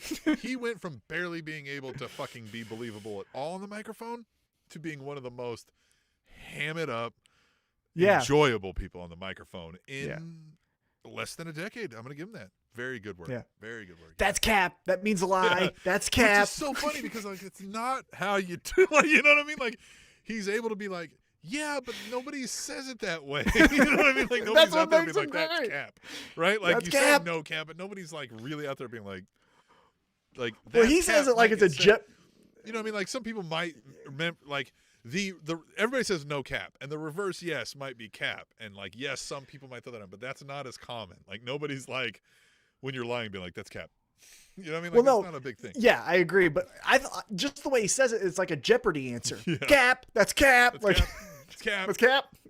That means, and it's great. Like he's proud that like he knows the street. Like, he knows it. I'm cool. Like, I know cool. You don't know this, but I'm down with the street. I love him. That's what makes him great, and that's what I miss him. I miss him in that role, right. So I'm excited for him. Speaking of things you love and miss, Eva Marie will take on Alexa Bliss, and we have a tweet the table about Eva Marie, so I won't dig into some of what I already know that's going to be about. But God, I think they're going to have Eva Marie win this so they can continue because they think the story is Doudrop and Eva Marie. Again, they murdered the Bray Wyatt character. The Fiend is gone. They gave it to Alexa Bliss. They still think that what drives our interest in this story is Eva Marie and Doudrop. They will, the same thing they did to the Bray Wyatt character, they will do to Alexa Bliss throughout the time she has it. She will lose inexplicably easy to people. Remember they squashed the Fiend with Goldberg? Mm-hmm. Like, that shit's going to happen to Alexa Bliss with this character because they think that character doesn't need it. And there may be some truth to that, right? Like, you love the character or you don't. But you can't but you can't be a big bad villain if you're never beating up anyone. That's the thing. You have to have wins to be credible. You clearly put them at the second tier level when you have them lose shit like that. And I think this is designed to have Doudrop's going to do some shit, right? She's going to body this bitch, right? And Eva Marie's going to get the victory cheaply that way. And there you go. I'm going Alexa. Okay. And that, right, totally. Unless just to Doudrop leaves her. You know, unless that's which again, here's the thing I still have never understood. Because they don't tell stories with details. What is their relationship? Is this a cousin? Are they best friends from childhood? She can leave whenever she wants. Because you didn't even explain the Eva Marie return. And again, more on that later. But like, come on. You didn't explain you know what I'm saying? her return, and then you didn't explain her friend, and then you didn't explain her friend's weird-ass name. I mean, you kind of did. You made it like she was just denigrating her, like she's not even worthy of a name. But if Doudrop is like, she's kind of mean, then just fucking leave. Why are you tied to her? That's not told to us. This bitch. Or you could just go away. Go to SmackDown. Yeah, she's not going to follow you and beat you up. Yeah. Is she paying you? That's it. We don't know. Right. It's so stupid. So anyhow, I got Alexa Bliss just to be a contrarian. I don't fucking care. Yeah. All right. It's stupid. Well, it doesn't get much better, and we've got Jinder Mahal versus Drew McIntyre. And I think Drew is it? Am I remember correctly? Like Drew can't use a sword anymore if he loses? I don't know, but he better stab these motherfuckers with as many times we've seen this sword. He better gut them in the fucking chest. If he does not stab them with this sword, he better lose so we don't have to see this fucking sword again. Yeah. I would prefer Jinder Mahal have the sword. I want Jinder Mahal to win, get the sword, and he uses the sword because he's going to make the sword 10 times more entertaining than Drew McIntyre will. And obviously that's still not, I mean, 10 times 0 is still 0, but like, you know what I mean? God damn. Yeah. The sword and the stone fucking gimmick with Drew McIntyre is stupid. He needs to cut one of their hands off. That's what needs to happen. They need to have a gimmick hand with some fucking things. He tries to grab, cut the hand. They did the eye. Why not do the fucking hand? It's behind us something, so you can't see it. And he cuts him. And then one of the Singh brothers comes back. Like 2 of the Singh brothers come out in his place. He cut him in half. Right? So one of the big guys, he cuts him, and then the 2 Singh brothers come out, and they're like, what the fuck happened here? That's the best fucking thing that could happen. God damn. That would be the fucking moment of the week. That would be the moment of the year. That would be bigger than Punk debuting on Dynamite. Saw him in half. Saw one of the big guys in half. You get 2 fucking little mini-me. And we never see the big guy again. It's always the same. Yeah, he's in fucking Impact next week. Yeah, no 90-day no compete. Don't worry about it. You're done anyhow, pal. Yeah, 2 we minute got the Singh brothers back. And they gotta run around like the like in Halo when they just drop you after you die and like you just get dropped into the map and you're kind of just running around like that's how they have to run around. Yeah, they've got to be like, what the fuck? What the fuck is happening? I'm not the ass, man. You're the ass. I don't give a shit. That's the best idea. Yeah, this might be the best idea we've come up with in Smash Announce Table history. Cut one of these random Jinder Mahal guys in half and make them the singles. Hey, this is better than the gobbledygooker. All right. Oh my god, that's the best idea. I got Oh yeah, we got to pick something. Yeah, I got Drew. Yeah, who cares? He's got to stab someone. Drew's going to win this because they don't give a shit about Jinder Mahal and like or the other 2 guys. Yeah, and so like Drew's going to win and like United States Championship. Let's just hope for the saw in half or the cut in half. God damn it! Hey, if that happens, I'm retiring. They couldn't have called that any better. We'll know they're we're fucking never making listening. picks again. If somebody, I'm going to sue them. Yeah. All right. We're never going to make picks again if that actually happens. We're just retiring on top. Beat that. No? Can't I'm betting all the points. I'm wagering all the points on that. The 8 years of points on this one thing. Yeah. I think I'm still beating the shit out of you pretty handily. Yeah. All right. United States Championship. Sheamus. Damian Priest. Another one that was like last minute thrown together. Yeah, because wasn't Sheamus beating up Ricochet? What? I don't get it. And Damian Priest was feuding with the Miz twins. Yeah. Miz Drip. I don't get that either. They're going to turn on each other. I think Johnny Drip leaves him. But with this match, I think Damian Priest, here's what's going to happen. Damian Priest gets the title so that we can continue Johnny Drip and Miz, and then they're going to turn on each other because they want the championship. Yeah, and that's it. Like, Sheamus is a guy who's like, all right, well, fine, whatever. I'll lose the U.S. title. I don't give a shit. And, like, Damian Priest is going to win. And don't we have a draft coming up soon? Yeah, probably. Yeah, well, they said they did, but who knows? Yeah, so they could just send Sheamus to SmackDown for no reason. Yeah, Damian Priest wins the title. All right, here it gets a little better. Edge, Seth Rollins.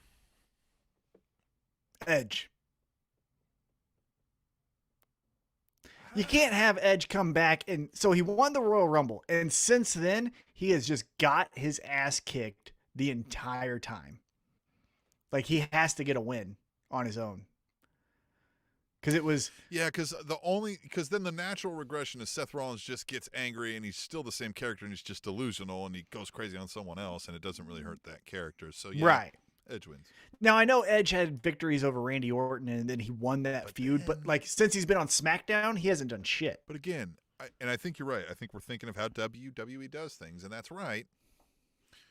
But one of the complaints is WWE has not done well at building the new stars and just relies on the nostalgia, and you would be playing right the fuck back into that with Edge just said to it, you're a knockoff me and you can't fucking do it as good as me, and then you're just gonna fucking beat him. So like, yeah, he was fucking right. Well, yeah, and he's not right. Seth Rollins is fucking like, you know what I mean? Like he's amazing. Yeah. Now, I think Seth Rollins is a little bit of a different character because he's more of established, it'd be one thing if Edge beat Damian Priest and you're like, what the fuck? You're supposed to build a new star. But Seth is Seth. Seth can lose. And so, again, I think he's going to lose. And then I feel this is what I've been banking on here with Seth Rollins as far as what I think they have planned for him or what I would have planned for him. I think he does the heel crazy Johnny drip diet version, all that fun stuff, what he's doing right now. And we're going to have him lose. And maybe he keeps losing. And then the person that gets him back on track, because love always wins, is a returning Becky Lynch. And then we get, hey guys, I can do it for my kid. And then they're going to play in on that, right? Mm-hmm. So I think we're going to get, I think we're going to get crazy Seth Rollins until Becky Lynch comes back. And then that's what sets him straight. This has been one of my favorite Seth Rollinses. Oh yeah. He's fun. Yeah. I like him ever since he lost the God side of this gimmick where it was just like, no, I'm the best. Like, not that I'm a messiah. It's just like, no. Everyone knows I'm fucking cool. Look at my crazy outfits. Yeah. Okay. What's next up on the card here? We have, and maybe we don't have this, the SmackDown Women's Championship, Bianca Belair versus Sasha Banks. But word is they've been missing some house shows due to undisclosed reasons, and these two might have some COVID. Oh, yeah, because if you pay attention to Twitter, one of these two women is an anti-vaxxer. And we know for sure one is. We don't know that the other one is or is not vaccinated. Right. But we know one is like adamantly outward about not doing it. Mm-hmm. Being Sasha Banks, we can call it out. Fuck. Yeah, and she was also really good friends with that crazy ref. And to be clear, she's fucking wrong. Spanish announce table fact. Get vaccinated. Mm-hmm. Do it. Yeah. Not like we urge you. We don't want to talk to you if you don't. Anyway, all right. I can't be. Here's the other. I can't be by you if you're not, pal. I got family members who can't get vaccinated because they're immune compromised. So if you don't fucking do it, I can't be by you. Friends that that we are by regularly. That they have young kids that can't get. Yeah. So go fuck yourself. Right. You're selfish for not doing it. And this isn't a government thing either. Real quick about the vaccine. It's not the government says to do it, so fucking do it. Get in line. It's a fucking science, and it makes sense. This is how we got rid of polio. This is how we got rid of chicken pox, you dumb fucks. And you idiot, dumb brain, kissing cousin idiots. Remember when you went to public schools and you had to get vaccinated to get into the fucking public schools? It's the same goddamn concept. Yeah. And before we move on with this, because it's wrestling, but I want to say something too. Like the idealists who want to say like it should be a person's choice. Like, we'll talk philosophically all day long. If you want to contact me directly on the Twitter, I'll set up a time with you and explain to you how it's no longer a personal choice when there's public health involved, and we can show that you don't have the science on your side, and your personal choice. I'm going to live in a society where it's not up to your personal choice if your personal choice can harm the society at large. Exactly. Here's this. Yes. Because it's one thing to say, hey, if me and a consenting adult don't want to, let's hypothetically say, use condoms, right? And we can pass transmittable diseases that way. Right. Yeah. Only through sex, right? But if it's me and a consenting adult, okay, we're going to take our chances, whatever. But if I'm outside and it's transmitted without breathe you wearing herpes on you, then I should be fucking wearing a condom or whatever it is, right? Listen, I probably breathed herpes on you a time or two, but I didn't get it because that's not how it works. Yeah. So when you can fucking affect people, you fucking do the smart thing for the public. God, you fucking idiots would have died of polio, you dumb fucking idiots. God damn it, man. Get vaccinated. Spanish announce table. Get vaccinated. All right. It's so fucking dumb. You are such a freedom fighter fuck if you don't do it. You are such a fucking asshole. Such a freedom fighter fuck. And if you were to get my fucking family sick, I am going to gut you like Sheamus or like Drew McIntyre is going to gut that fucking Jinder Mahal clone. Yeah, I'm not going to turn you into two people. Yeah, you're going to be dead. Tom's going to kill you. Yeah. So Sasha wins. Yeah, fuck it. Here's the thing I think. Hey. Well, see, this is how, because we've talked about this in the past. I think this is all cage work. match. Well, because I think it's all work. As we've talked about, the most interesting things about WWE is never on your television. It's always in the dirt sheets, right? The most interesting storyline in WWE is how they fire everyone every 10 seconds, right? So they don't know how to fucking tell a compelling story. So what they're going to do, in my opinion, maybe I'm wrong here, but what I wouldn't be shocked about is if this was just a news story fed to a dirt sheet, they kept them off for controversy. Oh, what's going to happen? Then they show up. Oh, we watched it, right? That's the way you build up the intrigue, is you fucking make something up that could be real, could be not. Hey, I'm going to pause this for a second. I had stopped watching the chat for a while, and we got two folks in on the chat room. Oh, we got Ramones fan 990 saying, I'm with you, Tom. I'm going to need to see someone getting cut on Saturday. Yeah, holy hell. Slice some motherfuckers up. And then we got B. Goots, which is a great name. Says, love it. Yes, Monday Night Messiah was garbage. Rollins is too talented for that.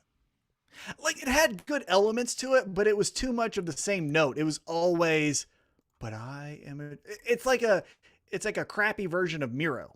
You know what I mean? Where Miro is God's favorite champion and he's doing one-liners that make you laugh or make you think. And then he does the like championship gets presented to God.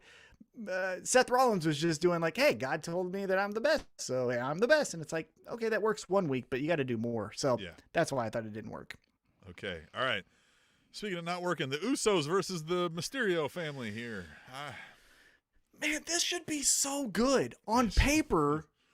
Right? If I wrote down on paper, we're going to have one of the greatest tag teams of a generation, brothers, taking on one of the greatest luchador, maybe the greatest luchador of all time, and his son in a tag match for the tag team championships, you would say, like, print the money. Let's get that in the main event. And they have done fucking dick with this. It has just been so insulting of the potential this has and just the fart that they've let this story become. It is just a fart. It is just a fart. This story is just a fart. Yeah, just a fart. Because it's like, a fart is like, man, that smells bad, but then it goes away quickly, just like this fucking storyline. Like, it's like, oh, that stinks. Well, then, okay, what's next? WWE is a fart. Is the name of this episode, right? Yeah, it is.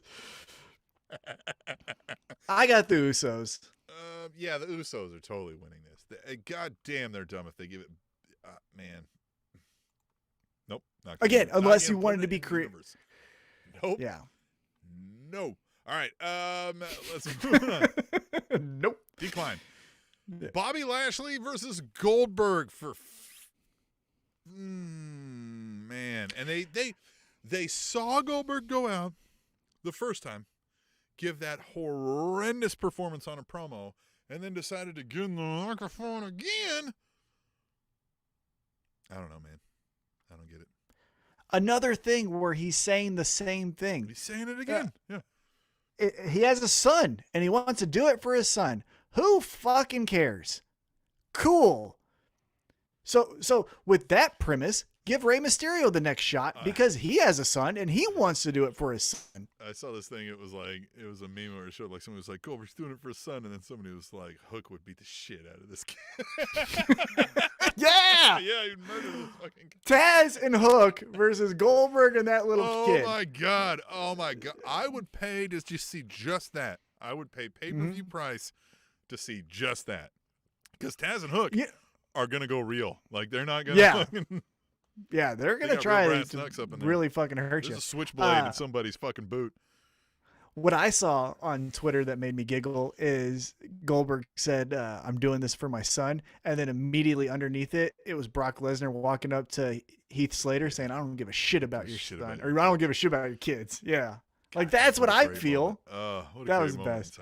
Brock Lesnar has so many great one-liners that people like don't even realize. I don't give a shit about your kids. Paul, say something stupid. Let's do this. Like, Paul, say something stupid. Because Paul was not expecting that. His face was like, hey, asshole. All right. Fine, I guess I will.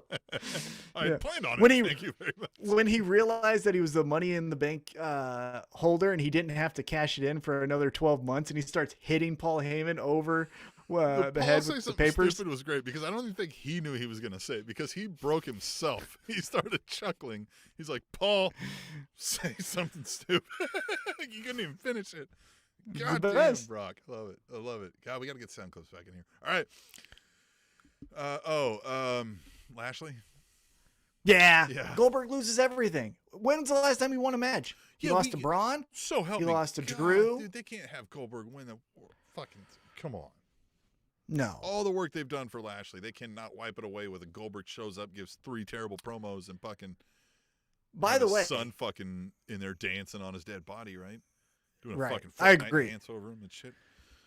But by the way, on Peacock, the horrible app, if you have it, I would say watch the Stone Cold Steve Austin Broken Skull session with great. Bobby Lashley. God, that pretty was good. Really good. Yeah. Yeah. Bobby Lashley, you really got to know a lot of his background too, you know? And I also like that he was like, yeah, but also like how Bobby was like, no, I'm an introvert. I don't watch TV. I meditate.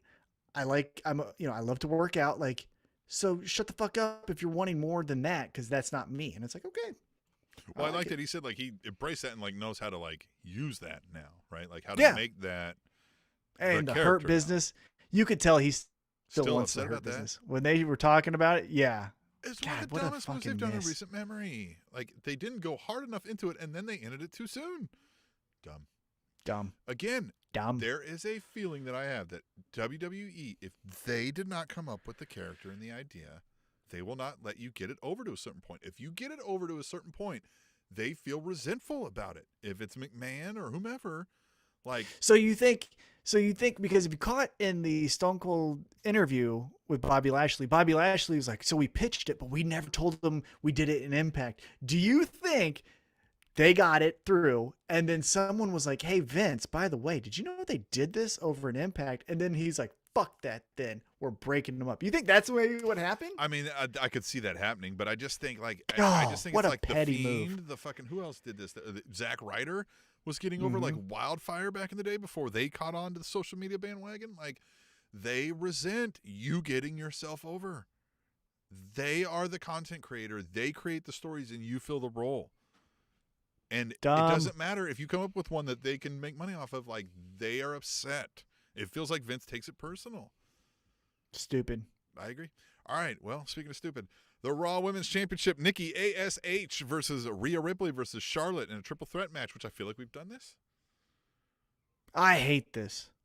I'm not watching it. I hate it all. I don't like any of it. And look, I know everybody, like, Nikki ASH has done a hard job of trying to, like, tell everybody, like, please don't hate it. Like, I came up with this, and it's okay because, like, we're telling you, like, it sucks. Yeah. Like, I'm sorry you came up with it, and they let you do it, and, like, we want to root for you, and we want you to succeed, but this idea sucks. Yeah. That's the thing.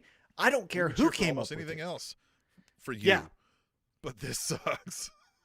Yeah, and again, I don't care that you came up with it. They could have made her the new Fiend, and we would have probably liked it better than what they're doing with her. But like this, this is bad. No. It's so dumb. It's so watered down.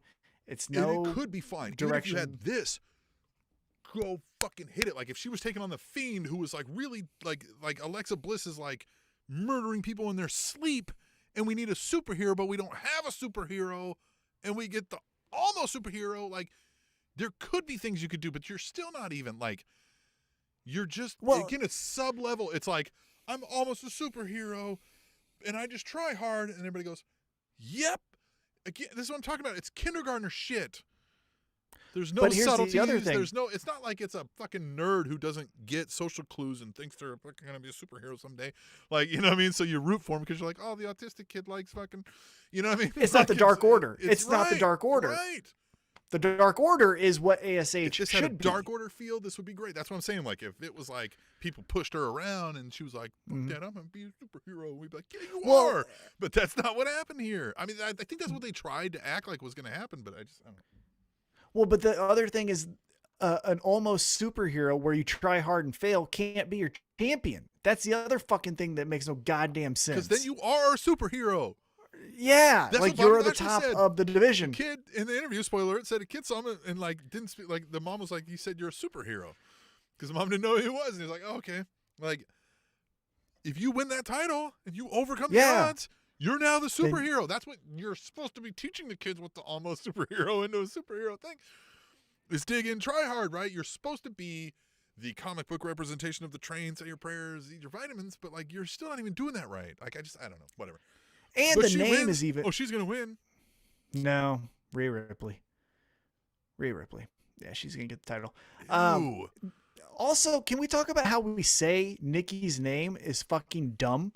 Because we never said Triple H the game when he would walk out. So hold on. I think because the first week she said Nikki Ash, and they said Nikki Ash, and they said Nikki Ash, and I think it might have sounded like ass too much, and they changed it up to ASH. That's fine. And I don't even care that it's ASH, but the way you fucking say the acronym is the ASH Nikki Cross, the almost superhero Nikki. You don't say Nikki, like it's grammatically stupid, just like their fucking storytelling. Yeah. The whole thing is like, well, and they'll be like, Nikki ASH, almost a superhero. Like, first of all, you're dropping an A out of there. It's almost a superhero. Mm-hmm. It just doesn't fit. Like, guys, it could have been Nikki Cross. You never had to introduce this ASH thing. You could have just done the gimmick. You could have had Nikki Cross. Was trying to be a superhero. Fine. Mm-hmm. Fine. Molly Holly did it fine. Molly But Holly did you it fine. Change the name? It's stupid. Yeah, it's all been bad. But I think she wins. You think Rhea Ripley, huh? I got Rhea Ripley, yeah. And then Roman Reigns is going to beat John Cena. Yep. Although, how fucking great for John Cena to go like middle fingers up to winning his 17th title, fucking putting down Roman Reigns. Like, I kind of want the chaos. I want to hate it so bad. Well, that you idea. Thought Matt Cardona flipping off people with the GCW title, like you'd get almost a similar reaction, I think. No, they're gonna love it. We're so Where happy. It's Vegas. Oh yeah, they're gonna love it. That's a transplant city. Yeah, they don't give a shit. If they were in Chicago or like Philly or something, or Charlotte, or if they're in Charlotte, North Carolina, woo! But here's the thing: they just fired Ric Flair, so a good fuck you while you're walking out the door is we just broke your record. That wouldn't shock me. Oh no! Cena's right? Gonna fucking win, isn't he? Because it's a good and again, here's the thing. And they don't like it seems like they don't like how he's leaving too. Like he's showing up right, at Triple Flair? A. He's fucking not eating out ladies on the train. So, but here's the easiest thing you can do. You have him win at SummerSlam, right? Let's say he does it by shenanigans. Say like he puts his foot on the rope while he rolls up Roman, right? Then you can pop a rating on Fox by doing the rematch, and Roman gets the title back. You broke the record. Fuck you to Ric Flair. You got it back the next episode. We're back on track with Roman Reigns. John Cena would do that too. He'd shoulder he would that do it in a fucking second. Heat, he knows care. He's already got the heat. He probably enjoys it. To some level, he's like, "Oh, give me the heat. I'm better than all of you fucks. Look at my life." Well, you know what I mean? He thinks that. And he probably isn't really liking that he's getting cheered so much right now. So it's a good way to get that. And he might not. Okay, so he might think it, believe it, and might not. If you want to sit here and have arguments, be a whole lot wrong in that, like, he might be like, I'm better than fucking Ric Flair was. Like, like I'm a bigger star than Ric Flair was. And he might, you know what I mean? Like, he could bring stats that would, you know what I mean? Hold a solid argument, I bet. So he might be like, fuck it, give me that 17. I'm going down in fucking history as guy. But I think it's Vince. I think it's Vince saying, I don't give a fuck about Ric Flair's records. That's what I'm saying. I think there will be no, Like Vince will be like, "We're gonna have you fucking beat him," and he'll be like, And yeah, I've seen it. Like, sure, "You got okay. it, boss." And then he's over here like, "Fuck yeah!" Like he's excited about it. Yeah. Oh, and then you make all the and it new would be all T-shirts. It would be all over the USA Today, the fucking Sports Illustrated. Everybody would cover that. Mm-hmm. But Roman And then Reigns they'd sell. wins. Yeah. Oh. Roman Reigns wins. Yeah, I agree with you. Roman Reigns. No, fuck it. In the spirit of the 8 years of the show, and then John Cena turns heel, and he wins the fucking championship. We've come full circle, baby. Yes.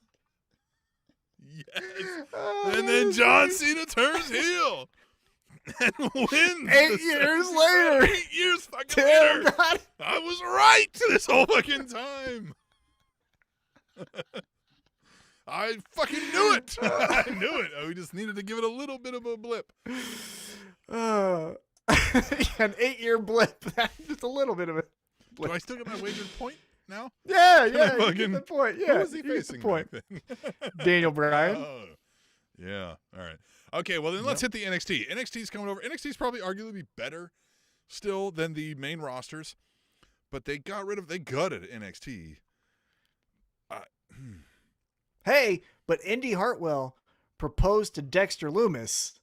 What the hell is going to happen there? Love it. That's fun. That's what I'm saying. Like More NXT, love. I think, because again, it's shorter time frame, less saturated. The few stories they can tell will consume the whole show, right? They don't have to spread it out, if you will. For instance, I like that.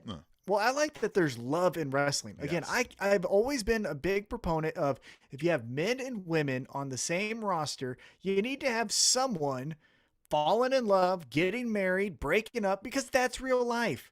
I've never been in a professional setting of any kind and never heard of a coworker. You know, I've always heard that there's been a breakup. Don't talk to Kevin over there because his girlfriend just dumped him, or hey, go over there and talk to Susan. She just got engaged. Like there's always love in professional settings. So you need it in wrestling. All right. Well, speaking of love, I don't know. Yeah. The $1 Million Championship is on the line. LA Knight taking on Cameron Grimes with the stipulation that if the $1 Million megastar, the $1 Million champion LA Knight, beats Cameron Grimes, he will have the $1 Million man Ted DiBiase as his butler moving forward. So what say you, Tom? That's the wrinkle. It's like, ooh, I can see them going either way, right? Cameron Grimes winning the title. The $1 Million man, he gets out of the butler role. That's a great story everybody loves. He's funny. Well, but he's getting out of the butler role regardless. I think so, right? Because then I don't think it's the two of them. I think it's then LA Knight has, the way I the $1 understand million it, champ. Yeah. he has the title and the $1 Million man as his butler, which is good TV Could be too. really fun. I think we win either way, and I think LA Knight's going to win. Yeah. No. And here's why. Because I saw a shirt of Ted DiBiase and Cameron Grimes together. And so I think they want to sell that shirt. So I think that's why. And that's only just because I saw it on Twitter and it was so that's why I got it. Yeah, okay. But I mean, either way is great. All right, so I'm going to say LA Knight. And you're saying Cameron Grimes. All right. Sure. God, there's a lot of good matches here. Let's jump over this one. I'm going to go with the NXT Women's Championship. Raquel Gonzalez and Dakota Kai. I think Dakota Kai pulls this down. I think Raquel Gonzalez has been a bust, and Dakota Kai is not. I think she's money in a lot of ways, and so I think she wins. Yeah, this is the time to have the chicken shit female champ on top doing her fun stuff. I think this is the preview match. Walter versus Ilya Dragunov. Oh my God. Yeah. Tim. Yeah. Oh, yeah. Oh, they're going to fuck.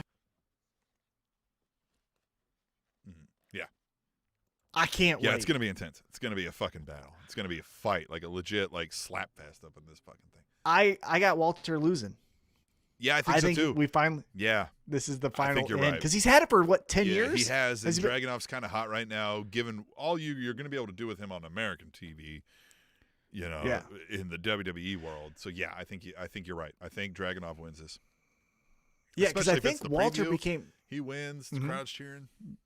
Yeah, and I think this was actually, if memory serves me correct, I think Walter became champ when Sting made his professional wrestling debut. I think that was same timeline. So, yeah, I think it's time for Walter to lose. I'm sorry. Getting a little messaging going on here. Fans love us. People just reaching us left and right all over the. Sorry, it was personal. It was direct to me. I'm a star. All right. It was my wife. Kyle O'Reilly versus Adam Cole. 2 out of 3 falls match, and the first stipulation is straight up regular. Yeah. Second is a street fight, and then third is cage. This feels weird. Feels out of order. I don't know that. Well, it's.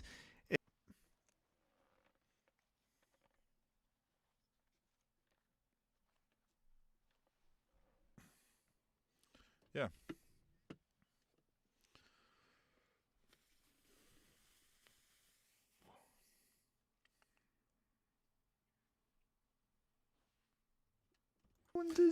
I think Kyle O'Reilly wins this. For AEW. So Kyle O'Reilly wins. I think Kyle O'Reilly. Unless they're trying to be like, hey, we're gonna keep you in the fold. We're gonna make you a star. Well, so I think.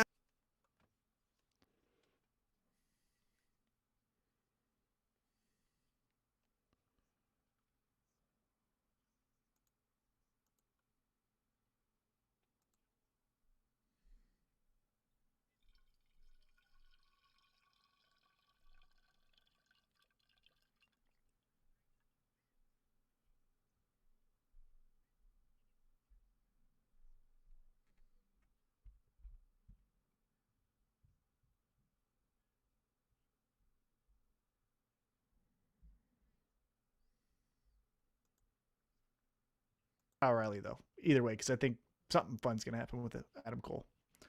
Yeah, I think you're right. Okay, so then back to here. Oh, the NXT Championship.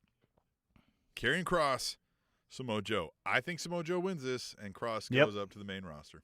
Yep, we get.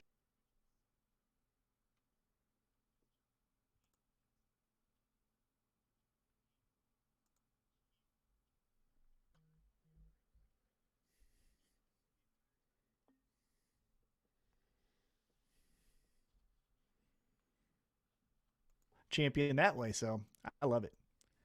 Joe. I'm a fan. Joe. So, okay, that's NXT TakeOver. Again, I think that's going to be better than SummerSlam. 100%. I think me meeting Britt Baker in person at Comic-Con during SummerSlam is better than SummerSlam. I think Down with the King, August 22nd, at the South Broadway Athletic Club in St. Louis, Missouri, doors at 2, bell at 3, is going to be better than SummerSlam. Speaking of Down with the King. Well, let's before we get into that, we've got some Tweet the Tables. We want to listen to what the fans say. We've got 4. Use hashtag Tweet the Table on Twitter. I'm going to tell you that right now. You go on Twitter. We're at Table Show. I'm at The Awesome Voice. He's at TMac_816. But the important thing is you use hashtag Tweet the Table. If you're on Twitter, you understand what hashtags are. Use that. We'll read some of them, the best ones, or all of them, on his show here. This week, we're running out of time. We had 2 sets of picks. We've got an interview, so I'm going to pick some of the best. I got 4 to read here, and I'm just going to go through them, Tom. You ready? Let's do it. First one's from @DevilVamp. He says, am I crazy? Or does this show, he put this on during Dynamite, says, feel like the Heyman Hustle Smackdown that beat Raw in the 2010s, because everything means something, and the stories connect. Hashtag AEW Dynamite. Hashtag Tweet the Table. And he's right. Like, this has that level of storytelling. It has that level of storytelling, but it doesn't have filler of Rene Dupree as your tag champion with Suzuki. You know what I mean? Or it doesn't have Tajiri getting dumped by Tori Wilson. And that, again, I love storylines, but it had that weird feel. Like everything in Dynamite feels like it could main event the show outside of Team Taz. It just like that is how good their storytelling is. And, you've got the Moxley now kind of chiming his way in. Like, again, it feels like what we've talked about where it's a traveling circus. We're watching a live wrestling organization. We just get a behind-the-scenes look of what goes on, and that's where we see the dirty politics and the play and all that. Like, that's the kayfabe world, is we're supposed to be watching a quote-unquote MMA organization, live as it unfolds and watch the true story behind the scenes. And on top of that, I think that the way AEW's presented is, hey, viewer at home, don't you want to be here? Don't you want to sing with the crowd the Judas song? Where WWE says, hey, viewer at home, check out this shitty AI as Rhea Ripley walks to the ring. Look at all these chains that don't exist that are just falling in front of your face. That's AR, but yes. AIR, whatever. Yes, but yeah, all the it's ass. That's what it really is. Robots and shit. Yeah, anyway. Yeah, AR. All right, let's move on. At Katie, the First Lady says, okay, I'm disappointed that Sasha Banks didn't use the signature boss stamp that she uses for her contract signings. That's one of my favorite little details that she still used since NXT, #TweetTheTable. And that's right. Like, how does that get lost in translation? I don't want to go into it too much because it's just going to make me upset. But why was Carmella and Zelina Vega just friends now with Sasha Banks? Didn't Sasha Banks beat both of their asses the week before? Matter. It doesn't matter. Just they're heels. So matter. Heels like each other. Doesn't fucking matter. It never fucking matters. Hey. B Goots in the live stream just sent us a tweet. It says, keep up the great works in preparation for possibly the best 3 consecutive days of wrestling in my lifetime. I'm watching the show live right now. Cheers. Hey, appreciate it. Thank you so much. B. By the way, at the bad guy B, use #TweetTheTable each week, and we'll start reading these tweets live on the air like we're doing right here with @DevilVamp. Says the smartest thing was to let the fans sing his entrance. The poor thing was not to show MJF being upset about it. #director, #AEW Dynamite, #TweetTheTable. It didn't mean anything if the villain didn't feel anything. And he's right. Like, MJF should have been livid. Like, you shut up. You should, like, running up trying to put hands on mouths of people. Like, stop singing. Like, ripping cue cards. Like, don't do that. Right? Like, yeah, I agree. AEW doesn't need any more wrestlers. They don't need any more managers, really. They need more production truck guys, like directors. Yeah. Yeah, I feel, again, we've said this dozens of times, but the only new hires for AEW need to be behind the camera, not in front of it. I'm replying right now to B Goots live on the show. That's how fucking on Twitter, like, that's how fucking dedicated we are to the fans. All right, anyway. At Kitty First, a lady says, okay, I need to see what kind of improvement Eva Marie has made in the ring, because those are seriously 2 of the worst slaps I have ever seen in my life. Unless she's made some significant improvement wrestling, why did they bring her back here? #TweetTheTable. And that's it. Like, I don't. Oh, I know why. I know why. Because she's probably less of a headache and can't spy for AEW like Lana could. So you plug and play Lana with Eva Marie. It's the same character. It's the same look. Like, it's the same everything. WWE is clearly like, okay, we've talked about, like, Vince McMahon has at times, like, been able to, like, have his finger on the pulse of the crowd and the people. Nope, he hasn't. I know, but he doesn't have it now. And the reason he does it now is because, like, they sit in these boardrooms and they discuss this Eva Marie character, which, agreed, you and I could take this Eva Marie character and write a storyline that would have people just fucking foaming at the mouth ready to hate this woman. Or at least care. They think just by, again, yes, Eva Marie has Eva Marie heat because of the way you thrust her on us, but, like, they think that, like, that's all it takes now. They're like, oh, remember you hate her? Here you go. And that's good for, like, hey, fuck that. And then next week when you come out, it's no longer like, fuck that, I want the face to win. It's like, you fucking get this off of my TV or I'm seriously going to turn the channel and fucking leave. Like, I don't want this. Like, and they confuse the two now. You know why? Because they thought that it worked with John Cena. Hey, some of them are cheering, some of them are booing. Whatever they are, as long as they're making noise, because that's what matters. That's all they care about. At B Goots, at the bad guy B on Twitter, his profile is bio. Weed, period. Combat sports, period. Knowledge, period. Hey, those are 3 things I can get behind. All right, that's it for Tweet the Tables. You can join the fun, #TweetTheTable, on Twitter each and every week. We'll read them here on we want to know what you think. Look, we know we're smart. We know we're great. We know we got all the answers, but sometimes we need new questions. So you got to join us on #TweetTheTable so we can talk about these things. And another thing we talked about was independent pro wrestling. We did that in a great interview about Glory Pro Wrestling. Now, Glory Pro Wrestling is an organization in St. Louis, but even if you're not in the St. Louis area, and even if you're not going to attend this show on Sunday, which we are, Down with the King, still watch this interview because we get into great things about Eddie Kingston. We talk about Bret Hart. We talk about The Rock. We talk about all kinds of fun stuff in this. Dan the Dad. We talked to Dan the Dad, but we talk about Dan the Dad character of Glory Pro, which we are Glory Pro on Twitter. It's amazing. It's a great interview. We talk about that show coming up. We talk about pro wrestling in general. We talk about dad stuff. It doesn't get much more fun than this. We're gonna take off from here. You won't see us after the interview. Follow us on Twitter @Table Show through the Facebook, and just remember that. Till next time, WWE is a fart. All right, we're super excited about this, Tom. We have been talking about it on the show. We're proud to kind of be involved with and sponsor an event coming up in St. Louis on Sunday. Glory Pro, Down with the King. We've got Dan the Dad with us here to talk about it. There's going to be a whole lot of fun stuff going on here, Tom. I can hardly contain my excitement. Where are you at right now? I tell you what, I am so excited. As you mentioned, we are sponsoring a match here at Glory Pro, and that matchup, we'll get into here in a little bit, but Ricky Shane Page versus Stallion Rogers is something that I just think is going to be incredible. So, Dan, thank you so much for taking the time to join us. And where I want to start off with you is Down with the King. So we read that, and we didn't really know what that meant. Was that like down with the king, we're taking your head off? Or is that like we're down with, Eddie Kingston, down with the king?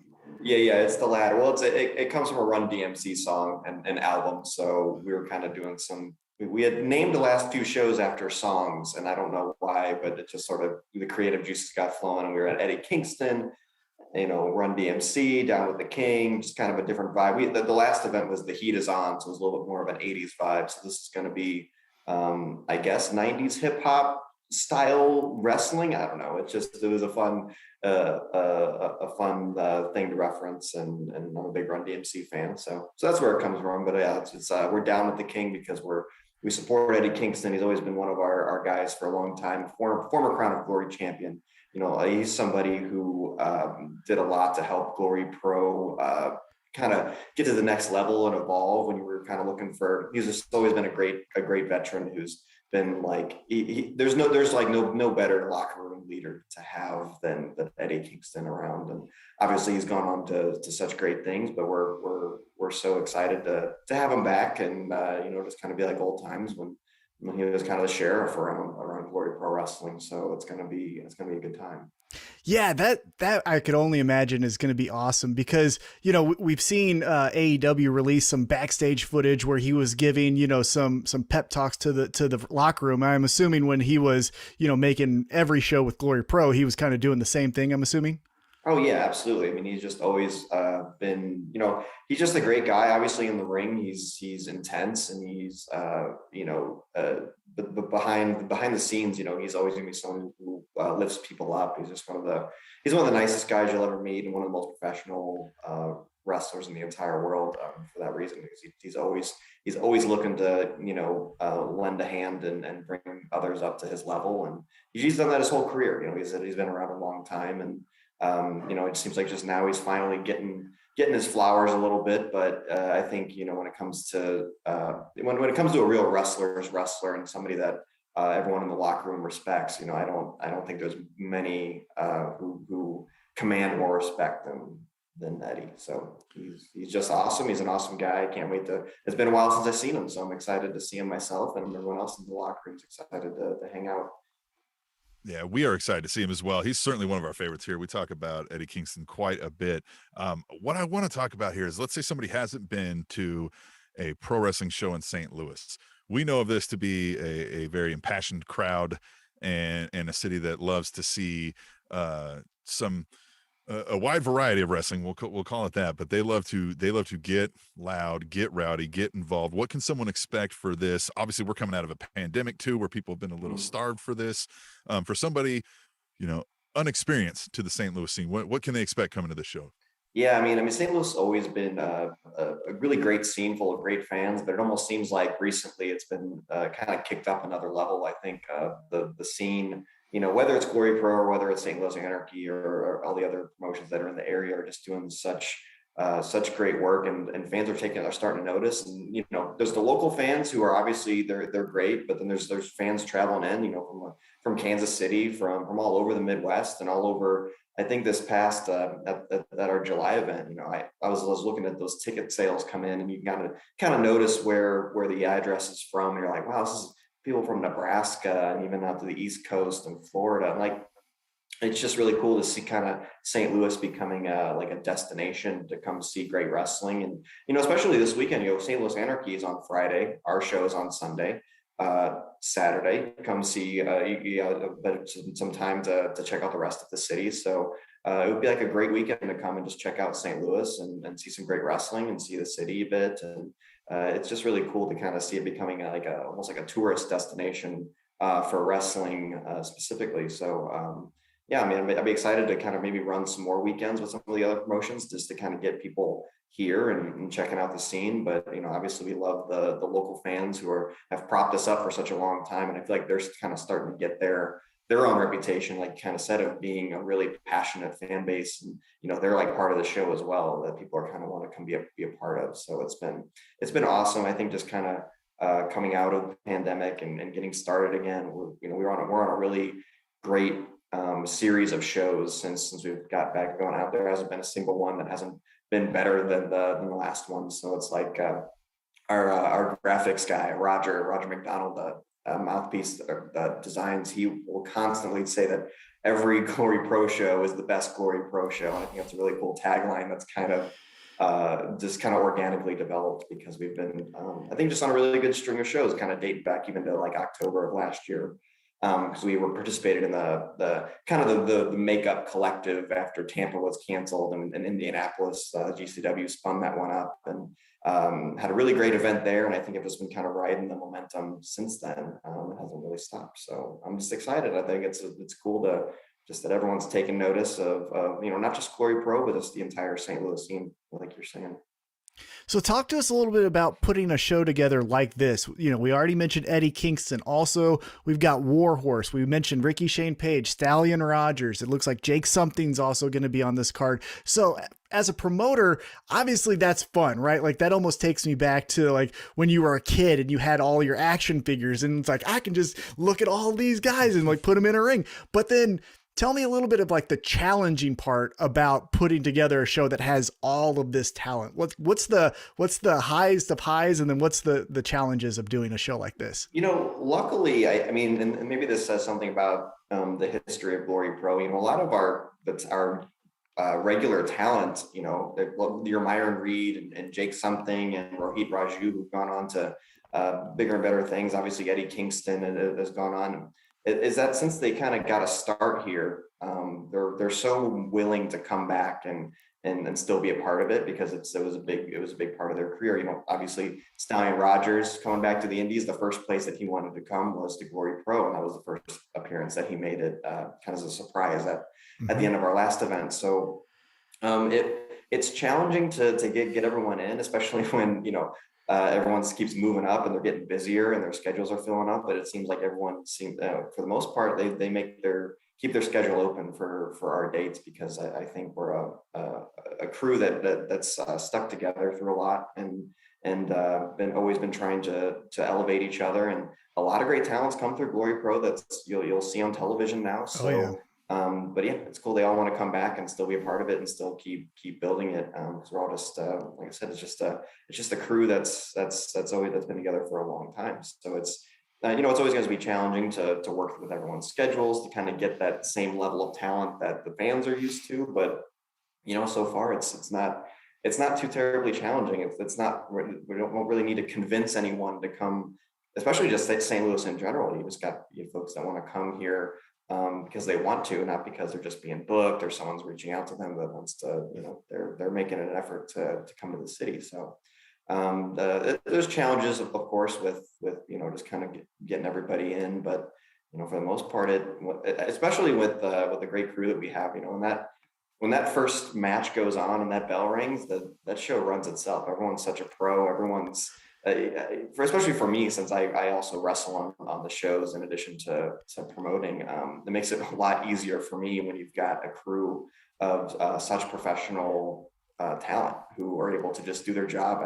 I don't need to, I think I kind of feel bad because sometimes they'll come up and say, hey, did you enjoy the match? Are you happy with it? And I'm like, I didn't see it because I was kind of preparing for my match. Right. I will watch it later, but I absolutely trust that it was awesome because I don't think anyone would be on a roster if they weren't awesome. So that's kind of what we look for is talent that's professional, talent that does their job, and talent that just is a complete package. I think, you look at everyone, Jake something, obviously great in the ring, a great look, everything, but then he cuts a killer promo too. And it's like such a complete Rohit Raju, same thing. I mean, a lot of people on our roster are just you can trust them to do anything. If they need to do something on the microphone, have a great match, doesn't matter. They usually can do the job. So honestly, I would love to go through all the challenges, but there's not that many because it's such a good crew. So I'm thankful for that because like I said, obviously it makes my job easier and my life easier. But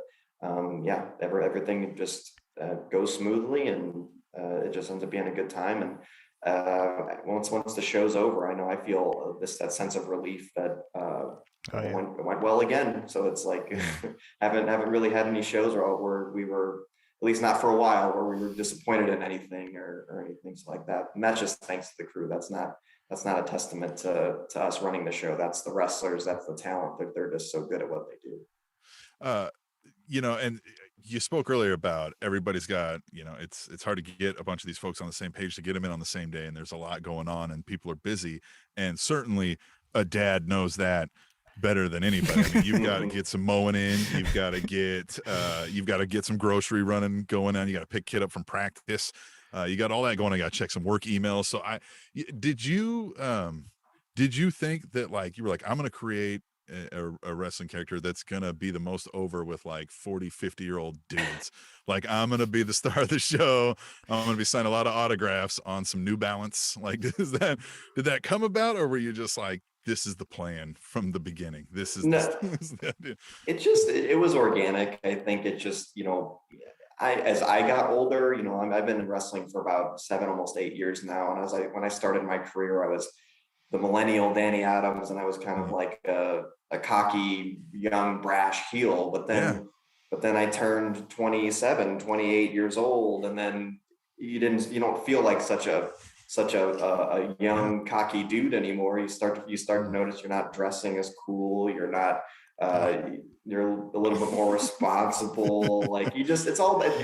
It's more of it's a coming of age character more than anything about having kids necessarily. And it's the natural progression of for myself and for most. So you kind of hit those late 20s and it's like, the warranty runs out.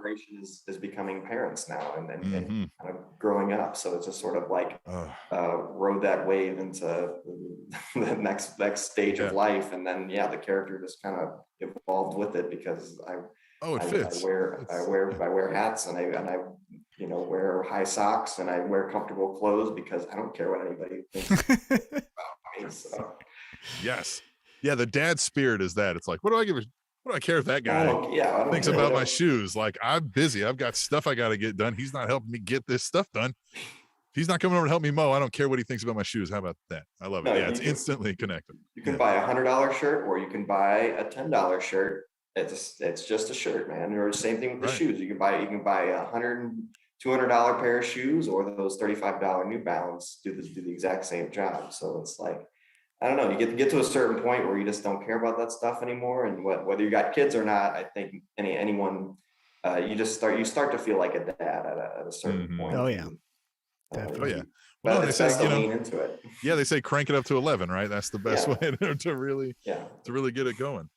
So let's talk about this match that we're involved with as far as sponsoring. So it's, as we mentioned, Ricky Shane Page versus Stallion Rogers. Now, in the independent scene, one of the bigger matches of the year was the Matt Cardona versus Nick Gage in GCW. Ricky Shane Page was one of the deciding factors in that match. So right now, he's kind of on fire as far as being like the dastardly heel. You also mentioned Stallion Rogers just left NXT. coming back to the indies. He's back on fire, doing his thing. So what can we expect from a matchup of these two kind of, entities running into each other? Yeah, and that's why I was kind of excited to put it together, because I think it's two wrestlers who are kind of like on fire in different ways, right? Yeah. We've got Ricky, who's he has his hand involved in everything. He's gotten really popular with the 440 group, and you just kind of see him everywhere. He's red hot right now. And then you got Stallion, who's he's been with us for a long time, but coming back, didn't necessarily want to put him in the ring with any of the same matchups that anyone's seen before. It's a new Stallion, so we want to give him a new opponent. And so, Ricky makes sense. And obviously they're just both elite talents, so there's no reason that they wouldn't have an awesome match together. But they are just kind of at different stages of their career, but just like with so much potential to build off of. So I'm just extremely excited to see, because it could go a lot of different ways, because their styles are very different, and they're both very intense individuals in the ring, and there's just a lot of factors and a lot of variables there that it's going to be, no matter what happens, it's going to be a cool match. But I couldn't tell you exactly how it's going to go down, because they're both kind of wild cards in that way. That's the fun of it. Yeah, exactly. Perfect. Yeah, all right. We like to do a fun thing here with every guest the first time they're on the show. We like to ask the same series of 5 questions, right? Gives us a good overview, pretty standard formula here. And these are softballs, right? Most of these are easy, but feel free to kind of expand on the answer, right? It's not like a rapid fire. Right? But one question, we do throw you a curveball. Softballs for the couple, but then we got one curveball for you. So just preparing you. I know something's coming. Yes, exactly. Right. Yeah, something's coming, but no, we didn't want to smarten you up too much. All right. Who's your favorite wrestler of all time? Wrestler of all time. It actually used to be Bret Hart for a long time, and I still probably maybe put him up there. I think as I sort of even got more into, once I became a wrestler and started kind of figuring out what I was good at, honestly, I think The Rock became my favorite, just because I started to lean more towards the showmanship aspect of there's obviously different facets of wrestling, and everyone kind of has the things that they excel at. And I just once I kind of started leaning more into, getting character over and connecting with a crowd, it's like The Rock is the absolute best at that. That's great. So he's my number one at present.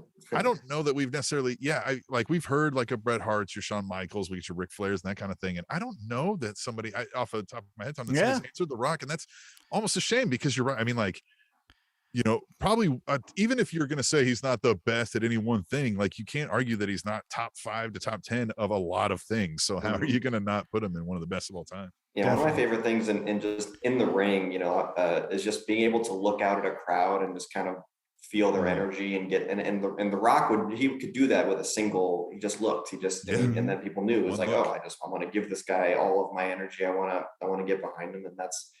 Obviously I'm not on The Rock's level just yet, but I'd love to get to the point where at least I can look at all the dads in the audience. And right. Yeah. You haven't done as many movies. You haven't done as many movies, but you'll get there. Yeah. Just one more movie and you'll be speaking about The Rock and the looks, I mean, him and Hogan created this whole thing of every time there's a big match, it's like you have to do the Rock Hogan thing where everyone, both of you have to look out to the crowd. So yeah, definitely understand that. All right, so let's go to question number 2 now. So we just asked about who your favorite pro wrestler is. Now, what is your favorite match? And since you're in-ring competitor, you can answer this one of 2 ways or both. You can either say what's your favorite match you've been in, or what's your favorite match that you've seen, or again, a combination. Okay, favorite match my favorite match of all time, and this is just because it was like on a VHS tape that I had when I was a kid, and it just always stuck with me. And it was Sting against Cactus Jack in a Falls Count Anywhere match. I think Halloween Havoc '92. I want to say. Yes. Or no, Beach Blast 92. Beach Blast 92. They have a Falls Count Anywhere match.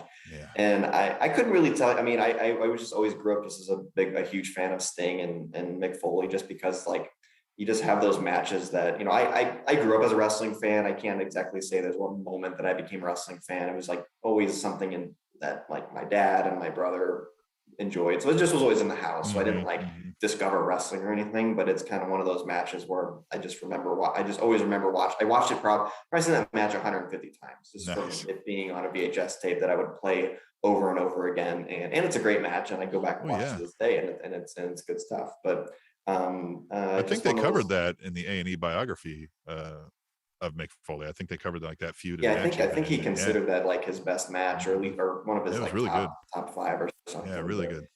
But Sting's the best because I mean he's we'll just kind of look back on that era, just like how cool he looked and how awesome he was. Like it's just kind of like it's so cool to see even like someone like Warhorse kind of try to like recapture that. Like I just want to see wrestlers that just look so freaking cool and Warhorse. Well, Warhorse for me.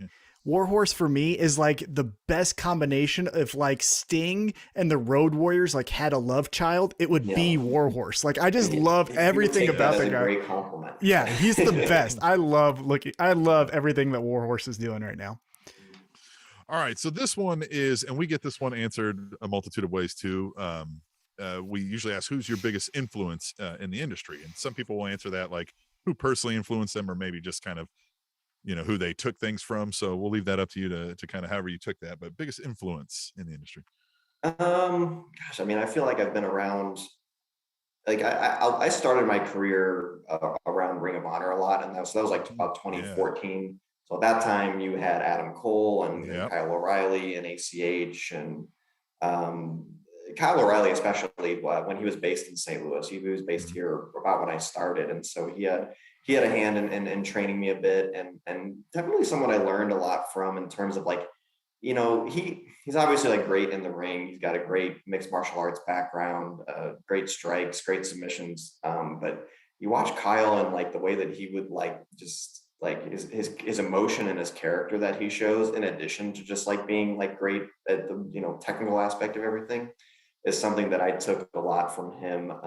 Ethan Page is someone else who just kind of again, being a great character, someone who connects with the crowd, someone who I would always like see at a merch table, like just really connecting with people there too. So you can connect a lot, through a match and through your character and everything. But on the indies, like a lot of it's you're building a lot from the ground up. And you do a lot of that at the merch table just by being, open and personable and, just kind of, you make yourself available for people to come and get to know you. And I think that's one thing I took from him, is just to be there, to just, you might be dead tired. You might have driven 12, 15 hours to get to some booking, had a match, you're beat. And then, but, he would still get right over to that merch table to obviously make money, but then, it's just to be there to connect with fans, because that's what they're there. That's what makes indie wrestling so cool, is that you can go see a great show. Obviously the matches are great, but then it's intermission. You can go right over and talk to everybody. I do remember one time when I was younger, I went to a local show here, and Delirious was on it. He's a St. Louis guy. Yeah. And his character being like, he had a mask and he would like speak gibberish and he was like all crazy. And then I remember going straight to the merch table, and he was just like, "Oh hey, how's it going, guys? It's really great that you came out." And it was and me and my buddy Luke, who I would go to these shows to when I was younger, we were just like, man, that was so cool that he wasn't just standing at the merch table like, he was kind of still in character, but he was just like, hey guys, I want to connect with you as people, and I think that's cool. It's cool to be your character in the ring and to get people behind that, but then when they can kind of meet you behind the scenes and you kind of make yourself available in that way, it just creates a whole new connection for people. So I've definitely been influenced by a lot of people in the ring, but I've always kind of paid attention to how some people would connect with fans and build them and build their brand that way. And it's a great way to do it, because it's fun to meet everyone. It's a lot of, especially when people are coming to a wrestling show for the first time, it's kind of scary. It's kind of intimidating. Yeah. And as long as we can do our best to make it, hey, you can be one of the family, you can come back and see us and get into, meet some other people that are into this stuff too. And that's how we kind of build it. Hey, if you ever saw Medea at an old Metro Pro show, you'd be a little intimidated, man. Yeah. First time, you'd be like, whoa, this crowd takes it seriously. All right. Yeah, for sure.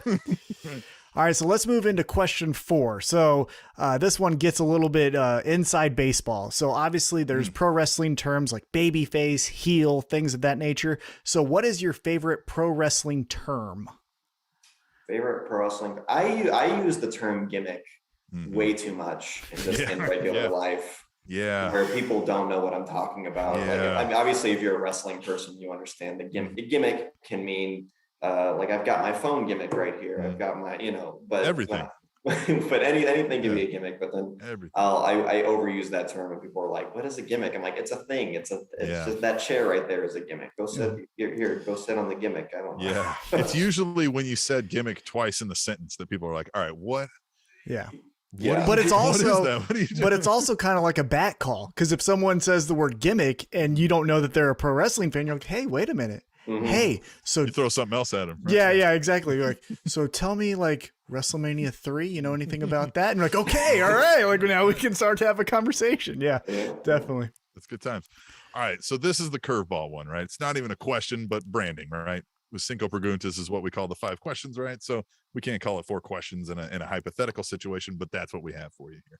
All right, we are, let's say this is whatever your biggest event that you could think to work, right? Whether that's a WrestleMania or an All Out or a Glory Pro, whatever the biggest thing in the business would be for you. We pulled you in. The head booker went down, had to go to the hospital. We're putting you at the top, right? We've got to get you here. We got a show coming up in a couple weeks. We're putting you over at the top against Tom here. You got to give us the story. Mm-hmm. Yep, that's the curveball. That's it. Triple H or whomever is looking at you like, I need a story. We got to go now. What do we got? Yep.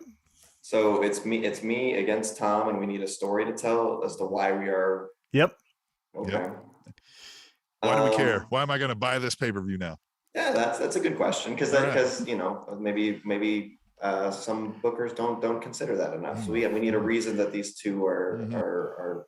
I would say maybe we had an interaction backstage. We could film it before, a little pre-tape where I'm lacing up my. I got some fresh New Balance shoes. So I got rid of my old ratty ones. I got some brand new. They're no grass stains. White. They're beautiful. Love it. Tom walks over to compliment them, but he's holding a cup of coffee, right? Doesn't have a lid on the coffee. And he leans down to admire them, and then he spills his entire cup of coffee raw all over my brand new shiny white New Balance shoes. And there's probably decaf too of all the nerve. Yeah, it's more offensive. So we film that. We show everybody, we've got a real issue going on, and then obviously we'd be having a Falls Count Anywhere, no disqualification street fight over these shoes, or we could do one better. We could say that if Tom loses, he's got to buy me some new shoes of my choice or something like that. So we can even keep going for or a get off my yard fight, right? Like let's do that. Right? Take out the trash match. Whoever throws their opponent outside. Yes. There's a million. Okay. We can. So then we're gonna leave it up to you. Who goes over in that? Oh well, I mean, it would. You got to tell a good story. You got to finish that out. So Tom's going under. Yeah. He's buying me the new shoes. Yes, of course. There's no reason to take that away from the audience. So, he's going the top shelf New Balances too. Like you're demanding like my choice. So we're going for the Kawhis. We're getting some beautiful top of the line New Balance for sure. Yeah, Dan. We're giving the crowd what they want. I totally get it. Yeah, we're putting you over. Of course, we're giving the crowd. Hey, no, I'm kidding. I want him to win. I know that much. That's who matters. That's who paid for it. Right. Yeah. Definitely. Hey, I'm telling you, I want it. So okay. All right, everybody's got a chance. If you're in the St. Louis area, or even as you said, I mean, people come from Nebraska, Iowa, hop a plane from Japan. We don't care. Get here Sunday, August 22nd. St. Louis, Missouri, South Broadway Athletic Club. This is a 3 p.m. showtime, right? Doors open at 2. Yep. GloryProWrestling.com, at We Are Glory Pro on the Twitter. What else do people need to know?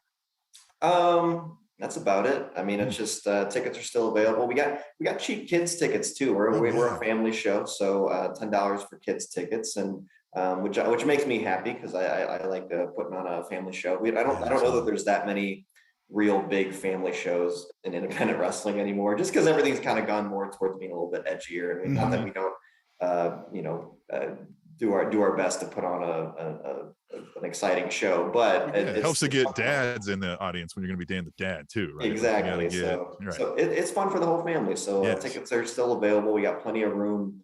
It's going to be a really great show. Eddie Kingston's in town, Ricochet Page, like we talked about. So I'm excited.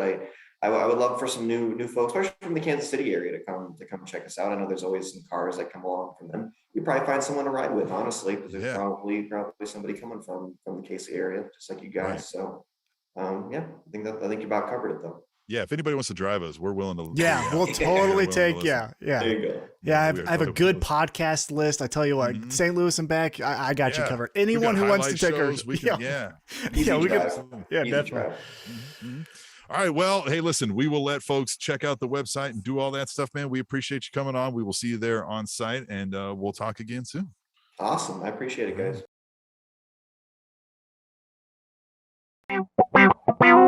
The Spanish announce table.